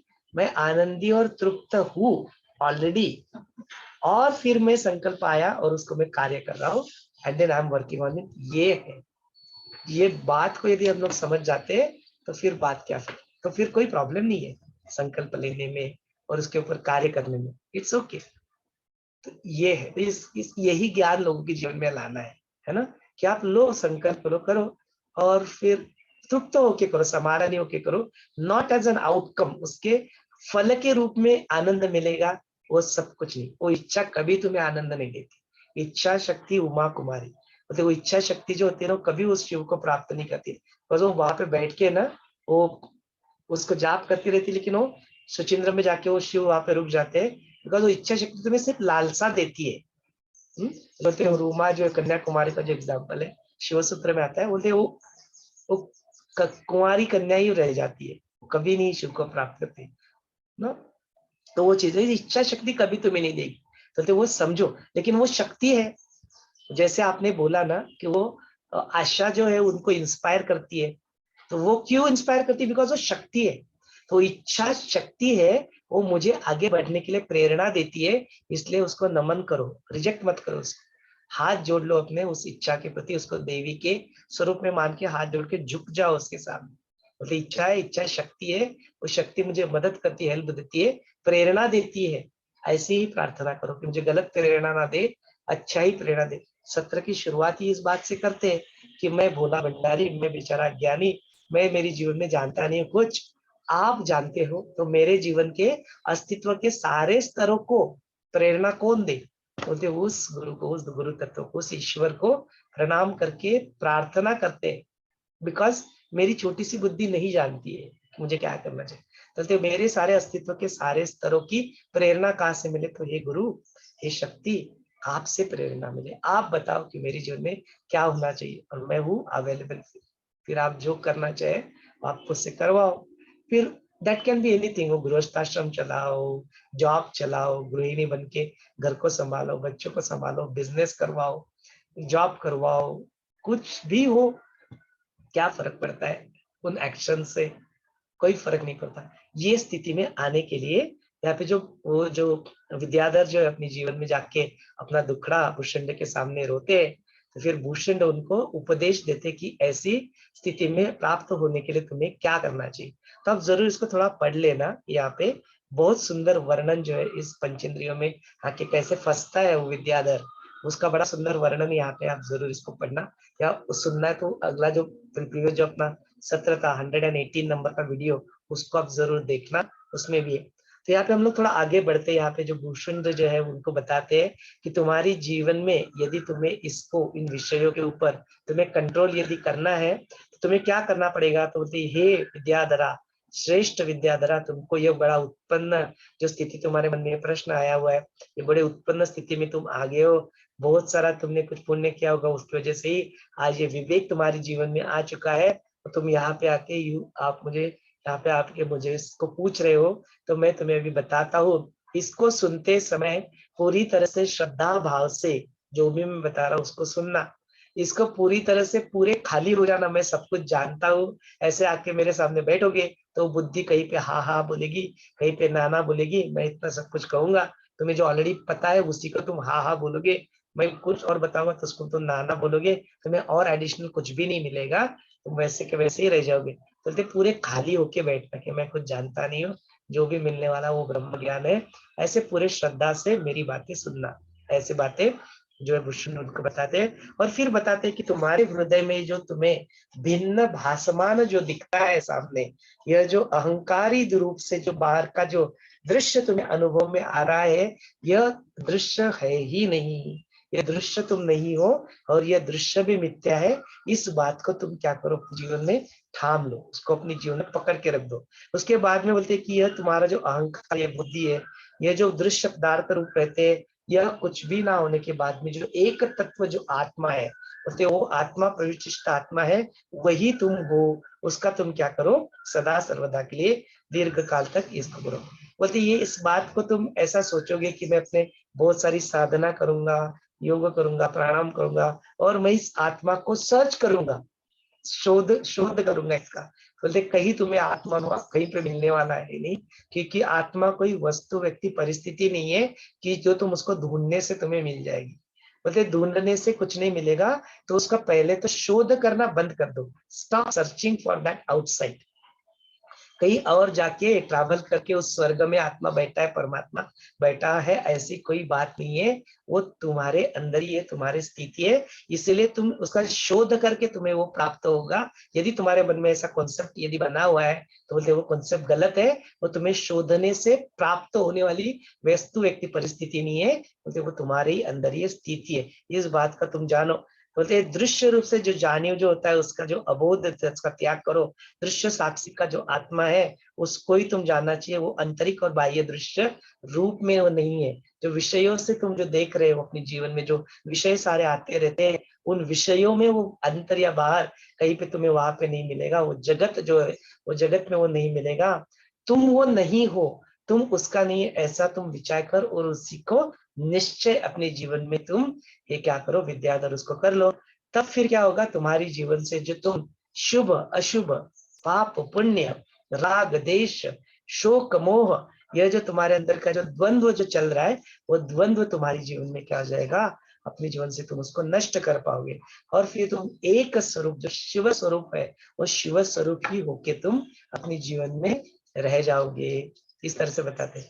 फिर बोलते ये जो तुम्हारा जो अज्ञान जो तुम्हें इस शिव स्वरूप की जो स्थिति को अनुभव करने के लिए या उससे बनने के लिए रोकता है, तो बोलते ऐसे अज्ञान के क्या होते हैं, अलग अलग विविध प्रकार के जो होते हैं रूप स्वरूप होते हैं। तो बोलते क्या होते हैं फिर, तो बोलते अपने जीवन में जो अपना तुम सोते हो, उस सोते समय जो बीज रूप से तुम्हारे अंदर जो विकार जो होते हैं, राग द्वेष सुख दुख आदि संस्कार, और जो अलग अलग प्रकार की जो अवस्थाएं जो हम लोग देखते हैं, जागृत स्वप्न सुषुप्ति, बोलते ये सारे जो अवस्थाएं होती है, ये सारे जो जगत होते हैं, ये सारे जो बीज रूप में तुमको दिखाई देते हैं, बोलते यह सारे चीज है ही नहीं, इसका कार्य कारण भाव ही कुछ नहीं है, ये सारी चीजें है नहीं। बोलते इसके लिए क्या करो तुम, ये सारा जो बीज जो होता है, इसका जो वृक्ष तैयार हो गया है, ये सारा वो 18 जो चीजें उसका समूह लेके ये सारा जो ब्रह्मांड जगत की उत्पत्ति होगी, तुमने अपने आप ही वो जीव भाव को धारण करके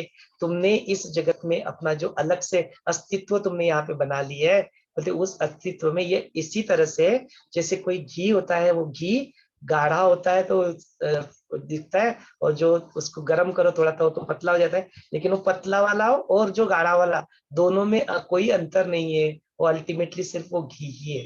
वो एक ही सोना है जो तुम अलग अलग अलंकार के रूप में ढाल देते हो और बोलते ये अंगठी है, ये कुछ है, बोलते असलियत में लेकिन वो अलग अलग नहीं है, वो एक ही सिर्फ और सिर्फ एक सोना है। ऐसे तुम जानकर उस सारे जो अलग अलग वस्तु आकार मात्र यह सिर्फ मिथ्या है, ऐसे तुम हे विद्याधर उसको तुम समझो, अपने जीवन में उसका निश्चय ऐसे स्वरूप में बना लो। बोलते उसका जो अलग अलग आकार जो तुम्हें प्रतिभास यहाँ पे होता है, वो ना हो के एक ही शिव एक ही ब्रह्म तुम हो, ऐसा तुम यहाँ पे समझो। बोलते वो घट प्रकाश जो घट प्रतिभास होता है, बोलते ये सारे सिर्फ होते हैं, वो सिर्फ एक नाम और एक फॉर्म के रूप में होते हैं। असलियत में जो बाहर जो आकाश होता है, वो घट के अंदर भी वही आकाश है, वो अलग अलग है नहीं। वो तुम्हें ऐसा भासमान होता है कि मैंने पट बना लिया और मैंने पट बना के उसके अंदर का आकाश अलग, मैंने ये शरीर धारण कर लिया, मेरे अंदर का चैतन्य अलग और बाहर का चैतन्य अलग। बोलते कोई अलग नहीं है, तुम्हारे अंदर जो आकाश है तो हलो एंड एम्प्टी, जो तुम बाहर से हो वो बाहर भी वैसे ही आकाश है, तो हलो एंड एम्प्टी। तुम अंदर से जो चैतन्य तुम्हारे अंदर जो स्थित है, वो सर्व जगह पे सर्वव्यापी ओमनी प्रेजेंस ओमनीपोटेंट, वही एक ही चैतन्य सर्व जगह पे व्याप्त है, सही वही है। तो बोलते उसी का तुम अपने जीवन में क्या करो, अनुसंधान भी करो और वही होके तुम अपने जीवन में रह जाओ। तब बोलते ऐसा होगा तो क्या होगा, तो बोलते तुम्हारे सारे जो कल्पना होती है, दोनों प्रकार की जो तुम्हारी कल्पनाएं तुमने बना ली अपने जीवन में, उसका क्या हो जाएगा, अपने जीवन में तुम्हें अभाव हो जाएगा। तो बोले ये जग ये सारा जग और उसके जग का जो अभाव है वो, और जो उसका सदा सापेक्ष स्वरूप ब्रह्म, ये दोनों का ही प्रत्यय यहाँ पे नहीं होगा। बोलते जो तुम ब्रह्म ब्रह्म करते रहते हो, पर ब्रह्म बोलते रहते हो, बोलते वो भी सिर्फ और सिर्फ शब्द ही है। बोलते उसके भी, उसमें भी मत अटको, उससे भी उसके परे तुम यहाँ पे चले जाओ। तो बोलते वो अभावित ब्रह्म जो है, उससे जो अहम का जो स्फुरण जो उत्पन्न होता है, उससे वो अलग अलग प्रकार के जो जानी जो व्यक्ति व्यष्टि और समष्टि के रूप में धारण कर लेता है, वो ब्रह्मांड से यह वृक्ष, बोलते यह अहम ही उस सारे वृक्ष का क्या है, बीज है। तो उस अहम को ही तुम क्या करो, उसको सारे इस अहम ही, ये सारी संसार का जो जानी हुए अहम जानी, यही उसका मूल है। अपनी जीवन से इस समष्टि से, इस अहम रूप के संसार रूपी वृक्ष से, इस मूल पाताल प्रदेश जो रहता है, जो मध्य भाग में रहता है, वो उसी मूल अहम भाव को तुम क्या करो, अपनी जीवन से निकाल के आत्मज्ञान जो है, उस आत्मज्ञान में अपने आप को स्थिर करो। तभी जाके तुम जीवन मुक्ति का अनुभव अपनी जीवन में कर पाओगे। तो बोलते जिसको लोग ज्ञान ज्ञान ज्ञान, नॉलेज नॉलेज नॉलेज कहते, ये और कोई बहुत बड़ा कॉम्प्लेक्स कुछ ना होके, बोलते यही सिर्फ एक ज्ञान है, यही सुप्रीम जो है जीवन में, यही नॉलेज है। बोलते कि ये संसार का जो बीज है, यो बीज अहम होता है, और उस अहम को तुम नष्ट करो, तो फिर ये मी और तुम, ये मैं और तुम, और ये जगत पदार्थ अनेक विविधता से जो तुम्हारे अंदर जो भाव उत्पन्न कर देता है, जो धारणाएं तुम्हारे अंदर बना देता है कि मैं यह स्थूल शरीर हूँ, मैं यह मन बुद्धि हूँ, यह मैं यह दृश्य हूँ, यह द्वैत भाव तुम्हारी जो जीवन में आ जाता है, बोलते उससे सापेक्ष मैं एक अलग हूँ, और वैसा वो, बोलते वो भाव भी तुम्हारे जीवन में नहीं रहता कि मैं वो ब्रह्म हूँ, मैं शिव हूँ, ये भी नहीं रहता। उससे भी छुटकारा तुम्हारे जीवन में पाया जाता है। बोलते this is the supreme most knowledge. बोलते ज्ञान ज्ञान ज्ञान जो कहते हैं वो यही है। और फिर इसको प्राप्त करने का उपाय क्या है, तो बोलते उसको प्राप्त करने का जो जीवन में अपनी उपाय है, वो होता है तुम्हारा विवेक। वो विवेक तुम अपने जीवन में लाओ, और वो विवेक पावर ऑफ डिस्क्रिमिनेशन, क्या स्थायी है, क्या अस्थायी है, क्या परमानेंट है, क्या इम्परमानेंट है, क्या अच्छा है, क्या बुरा है, ये इनिशियली तो लाएगा बोलते जीवन में, बाद में जाके वो द्वंद्व भी तुम्हारे जीवन में खत्म हो जाएगा। तो ऐसे विवेक को जब वो प्रज्ञा रूप में आएगा, तो ऐसे करो। हे विद्याधरा, तुम एक बात करो, ऐसे गुरु वाक्य को, उस उपदेश को तुम क्या करो, पूर्णता से ग्रहण करो। ऐसे सारे शक्ति युक्ति गति उसको एक साथ लगाकर, यह दृश्य विषय सारी जो कल्पनाएं, उसका समूल तुम क्या करो अपने जीवन में, उसको नाश करने के लिए तुम प्रयत्न करो। वो ब्रह्म पद जो उसकी प्राप्ति के लिए तुम फिर क्या हो जाओगे, पात्र बन जाओगे। और वही फिर जिस तरह से कई सारे जीवन में जो विवेक आ जाता है किसी के जीवन में, जो गुरु अपने जीवन में आ जाते हैं, वो गुरु तुम्हारे जीवन में आके उन शास्त्रों के अनुसार प्रयत्न करके जो कैवल्य पर्यंत का जो विवेक संपादन है, उसके लिए दूसरा कोई उपाय नहीं है। मतलब उस विवेक को ही तुम अपने जीवन में लेके आओ। तो फिर एडवांस कोर्स में भी यही बताते हैं ना, जो अपना जो जो प्राण जो शक्ति है उसको टिकाने के लिए, उस ज्ञान को टिकाने के लिए उस प्राण शक्ति को ऊपर उठाना पड़ता है। और उस पे फिर जो अपने ज्ञान के स्तंभ होते हैं, उसमें vivek is also one of the pillar, knowledge का पिलर यहाँ पे बताया गया। तो यही बात यहाँ पे वो जो भूषुंड होते हैं वो भी विद्याधर को समझाते हैं। तो कहते हे विद्याधरा, यह जो अधपतन किसी के जीवन में हो जाता है, उसी का यह अविवेक ही उसका होता है, कारण होता है। यह अविवेक को ही तुम अपने जीवन में क्या करो, त्याग करो, और इस त्रिभुवन को पावन करके उस विवेक दृष्टि को प्राप्त होकर अपने जीवन में तुम उस शुद्ध जन्मात्र पद का जो अवलंबन करो। ऐसे मुझे लगता है, तो बोलते हैं ऐसे तुम उसके बाद में सारा दृश्य और उसमें चलने वाली क्रिया, उसके अंदर के गुण दोष, जो भासमान जो विषय है, उसको प्रकाशित करने वाला जो चैतन्य जो है, बोलते उसी का तुम उस चित घन का क्या करो, अनुसंधान करके वही बन के तुम अपनी जीवन में रहो।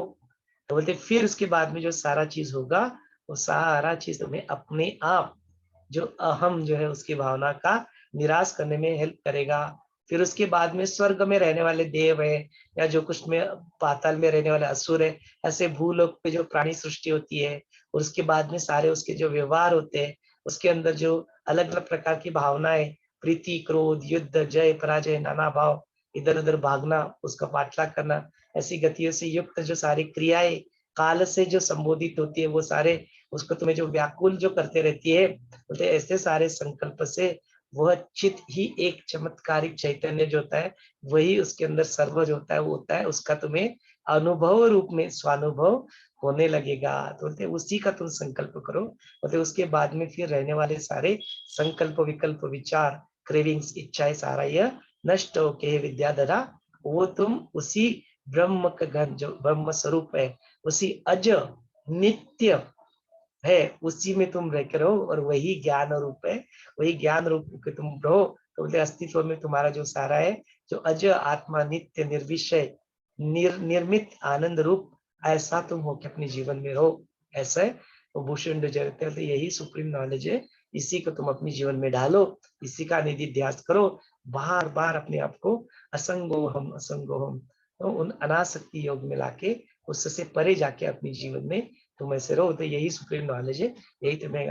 तो जो अपना विद्याधर भूषण की जो कथा है वो अभी कई सारे चैप्टर्स तक वहां पे अभी बरकरार रहेगी। अभी इसका जो 91 चैप्टर था वो हमने यहाँ पे देखा, लेकिन विद्याधर भूषण की जो कथा है वो भी 93rd चैप्टर तक रहेगी। तो 1 2 3 ऐसे 3 पार्ट में है। तो अभी सेकंड पार्ट को या थर्ड पार्ट को हम लोग कल फिर उसको देखेंगे। आज के लिए यहाँ पे मैं अपनी वाणी को विश्राम दे देता हूँ। ये आपके अभी भी कुछ प्रश्न है या कुछ क्लैरिटी? देखो एक जगह में हिंदी किताब में लिखा है, जैसे आपने अभी बताया ना, अभी कर्मों का त्याग वस्तु तो त्याग नहीं कहा गया है, बोध ही मुख्य त्याग कहा गया है। जैसे विवेक का जागृत होना ही मुख्य त्याग है, जिसमें जगत का प्रतिभास नहीं है, ऐसा परिशिष्ट मुख्य एक आत्मा ही सर्व त्याग रेपु मुख्य है। मतलब कर्मों का त्याग नहीं है, बोध और विवेक का उदय होना ही मुख्य त्याग है। यही बताया गया है यहाँ पर हिंदी किताब में। सब बिल्कुल ठीक है। वही बात है कि क्रियाओं का त्याग मत करो, कर्म को होने मत दो। कर्म का त्याग माने, कर्म माने अपने संस्कार जो बनते रहते हैं, चित्त के ऊपर जो इम्प्रेशंस जो बनते रहते हैं, उन इम्प्रेशंस को होना बंद कर दो। लेकिन क्रियाओं का त्याग तो कहीं पे भी नहीं बताया। तो क्रियाओं को अपने जीवन में आप चलने दो, that's okay. Do all your actions, activity जो होती है करो, लेकिन वो विवेक के साथ सारी एक्टिविटीज को अपने जीवन में करते रहो, दैट्स ओके। देखो ऐसे कोई रबर नहीं है कि इम्प्रेशन को पोंछ दूंगी। जैसे कॉपी में हम लोग पोंछ देते हैं ना, कुछ गलत सलत लिख जाने के बाद कॉपी में बच्चे लोग पोंछ देते हैं, तो इम्प्रेशन को कैसे पोंछा जाएगा? वो तो धीरे धीरे विलुप्त होगी, है ना? हाँ तो ठीक है, तो उसके लिए कितना समय लगेगा और डिपेंड करेगा कि कितना गहरा इम्प्रेशन है ना, कितने जन्मों का, कितने सालों का था। इसलिए बोलते हैं ना कि ये इतना ज्यादा होता है, जो कर्मों का जो साटा होता है इतना ज्यादा होता है, तो हम लोग अपने प्रयत्नों से बहुत ज्यादा उसको हटा नहीं पाते। इसलिए ही क्या कहते हैं, अपने जीवन में गुरु का होना आवश्यक होता है। वो गुरु बताते हैं कि करना क्या है, तो वो अपने जीवन से कैसे उसको निकालना उनको पता होता है। तो हम लोग अपने आप को समर्पण कर दो। हम लोग देखो प्रार्थना करते हैं ना, क्यों प्रार्थना करते हैं कि हम लोग अभी इस बात से सजग हो गए, अवेयरनेस में आ गए हैं। अवेयरनेस में क्या आए हैं हम जीवन में कि देखो ये ऐसा है, ये कर्मों का साटा ऐसा है, ये कई जन्मों का यहाँ पे है। अब वो जानने लगे, वो अवेयरनेस आ गए, तभी तो ना समर्पण कर दिया गुरु को कि भाई मेरी अस्तित्व के सारे स्तर अभी आप प्रेरणा दो, आप बताओ क्या करना है। और कब खत्म होगा, कब इरेज होगा, आई डोंट नो, मैं नहीं जानता, मैं अज्ञानी, मैं छोटा सा बुद्धि मेरी है, मैं नहीं जानता। इसलिए तुम्हें समर्पण, पूरा समर्पण भाव क्यों आता है अंदर से, क्यों बहता है, और कृतज्ञता क्यों आती है, वो श्रद्धा क्यों आ रही है, बोलते इसी की वजह से तो आती है। तो वो सारे उपाय है। तो जो रमा जी ने यहाँ पे जो अपने आप को व्यक्त किया, बोलते ऐसे थोड़ी ना छोड़ देंगे, कैसे छोड़ सकते, बोलते यही तो है। तो ऐसा होता नहीं, इसीलिए तो गुरु है, इसीलिए तो समर्पण है, तो इसीलिए तो प्रार्थना है। तो जो तुम्हारे कंट्रोल में नहीं है उसके लिए प्रार्थना करो, उसके लिए समर्पण करो। कंट्रोलेबल फैक्टर जो आपके है उसके लिए पुरुषार्थ करो, जो नॉन कंट्रोलेबल फैक्टर है उसके लिए समर्पण और प्रार्थना करो। तो दोनों को डील कर लिया, कंट्रोलेबल है कंट्रोल कर लिया, नॉन कंट्रोलेबल है समर्पण और प्रार्थना, दोनों उपाय है, करो जीवन में। Surrender also works, no? Surrender. Is the समर्पण। Yes. समर्पण मीन सरेंडर। दोनों करो, प्रार्थना करो और सरेंडर करो। कंट्रोलेबल है तो करो, पुरुषार्थ करो, फिर जो हमारे हाथ में उसके लिए पुरुषार्थ अपना 100% लगाओ, जो हमारे हाथ में नहीं है। कंट्रोलेबल फैक्टर्स के लिए मैं महाकर्ता, महाभोक्ता, महाज्ञानी। नॉन कंट्रोलेबल फैक्टर के लिए मैं am nothing, I am not the doer. पूरा समर्पण बस। जय जय गुरुदेव। जय गुरुदेव। मनीष जी बोलिए। ये अभी जो अब जैसे लहसुन प्याज और अदरक का खाने का कह रहे थे, मतलब इसको ज्यादा में बंदी करना चाहिए कि मतलब खाते भी रहे तो भी चलेगा? नहीं नहीं, ये आपके ऊपर निर्भर करता है। मेरा ऐसे कोई रिकमेंडेशन रहेगा जैसे हमारे हमारे जो है, जैसे हमारे पूर्व शास्त्रों में पुराणों में तो बंदी है ना, खाने को उन्होंने मना नहीं किया। और पहले हमारे खाते भी नहीं थे, हमारे पूर्वज भी थे हमारे, ये जैसे भी ये भी जैसे लहसुन प्याज अदरक टमाटर, ये हमारे देश के कहते हैं ही नहीं पैदा, ये अरब कंट्री से आए हुए, तो ये तो ऊपर से आ गए है ना। अभी ये भी बात है ना, जैसे जो अभी गुरुजी हमें इतना जो ज्ञान करा रहे हैं, इतनी आसानी से करा रहे हैं, ठीक है ना। तो पहले ये ज्ञान तो था कि भाई अभी ये है ना, आसानी से करा, इसलिए हम कहते हैं चलो कोई बात नहीं, खाने चल जाएगा चल जाएगा। पर ये ज्ञान जो पहले था, पहले इतनी आसानी से मिलता नहीं था, गुरुकुल जाना पड़ता था, ये है वो है। तो अभी हम ये है ना कि चलो यार चल रहा है तो कोई बात नहीं कोई बात नहीं ऐसे है ना। तो अभी ये वैसे ही अगर हमें गुरुकुल में जाके करना पड़ेगा, रहना पड़े, तो हमें तो छोड़ना ही पड़ेगा ना। तो हम अध्यात्म में तो चल ही नहीं पाएंगे। वो तो अभी ये गुरुजी इतना कह रहे हैं तो हम सोचते हैं चलो कोई बात नहीं, चला लो ये खा लेते हैं, कोई बात बात है, इसको ज्ञान को सुन के घर में जाके झगड़े मत उत्पन्न कर देना। नहीं बेचारे प्यार को सुन खाए, तुम जाके बोलेगे अरे मैंने तो योगी वशिष्ठ सुन लिया, भैया की बातें तो मेरे को बंद करना है, तो मेरे खाने में डालना नहीं। वो फिर क्या हो जाता है, बहुत ज्यादा कॉन्फ्लिक्ट हो जाएगा। सेम थिंग गोस हाँ टू बाजी ने बताया नॉन वेज के बारे में। तो बोले यही बात है कि जब तुम इस मार्ग पे चलने लगते हो ना, तो तुम मुझे छोड़ना है, मुझे छोड़ना है, मुझे छोड़ना है, ये वाली बात रहेगी नहीं। अपने आप में बताता हूँ, अनायास छूट जाएगा। जो छूटना है वो हाँ छूट जाएगा। उसके बाद में देखो, वो जो अपने परमहंस थे उनके बारे में ऐसे मैंने कथा सुनी है कि वो ऐसे ही, जैसे यही बंगाल की बात, मछली खाने की बात आती है, तो बोलते वो कैसे खाते थे, फिर वो तो संत थे, how can he eat, oh my God, कैसे वो खाएंगे। तो वो क्या कहते हैं, ऐसे ही शिष्य के मन में वो ये उत्पन्न हो जाता है। तो बोलते हैं उनकी स्थिति जो है उनको पहले समझो। तो परमहंस अपने शिष्य को बताते, जो थोड़ा बहुत बड़े कटोरे भर के कुछ पानी लेके आओ, बोले 2-4 कटोरे पानी पी लेते हैं, एंड ही ओमिट्स इट। तो बोलते जो मछली उन्होंने खाया होता है वो मछली जीवंत वहां से निकलती है। तो बोलते यदि तुम में वो शक्ति है जीवन दान देने की, तो फिर तुम जीवन दो। यदि तुम्हें शक्ति है जीवन दान देने की, तो फिर क्या। अच्छा, इसका मैं दूसरा एस्पेक्ट भी बताता हूँ। बोलते तुम जो अपने जीवन में इतना जो सोचते रहते हो कि तुमने जीवन में किसी का जीवन मार ही दिया, बोलते वो कौन सी बड़ी बात है। तुम्हारे शरीर में कई सारे जीवाणु, कई सारे जीव उत्पन्न होते हैं, और कई सारे जीवाणु को तुम खा जाते हो। तुम तो जो बटर मिल्क, तुम्हारा जो कर्ड खा रहे हो, व्हाट डू यू थिंक, उसमें जीव नहीं है। बोलते उसमें कई सारे बैक्टीरिया है, तुम उस बैक्टीरिया को हजम कर जाते हो। तो it's a part of the srishti, तुम इस बात को समझो। तो बहुत ज्यादा हवा नहीं बनाना है। मैं क्या बोल रहा हूँ यहाँ पे, तुम ना थोड़ा सा इंटरनेट पे रिसर्च ही कर लो ना कि नॉनवेज खाने के फायदे और तोटे क्या होते हैं। वो अपने आप छूट, ज्ञान सचमुच में है तो छूट जाएगा। तुम्हारा ऑलरेडी 180 किलो, ऊपर से उसको इतना फ्लेश दे रहे हो, ऊपर से उतना बटर दे रहे हो, ऊपर से जो लोनी है वो खा रहे हो, तो वो तुम्हारे लिए थोड़ी ना अच्छा रहेगा। और you are eating all the fried item. अरे भाई, already there is no need, शरीर की जरूरत नहीं है, तुम उसको दे रहे हो, चिकन दे रहे हो, ये दे रहे हो और इधर। तो वो तुम पहले समझो ना उस बात। Why are you doing? Why are you doing?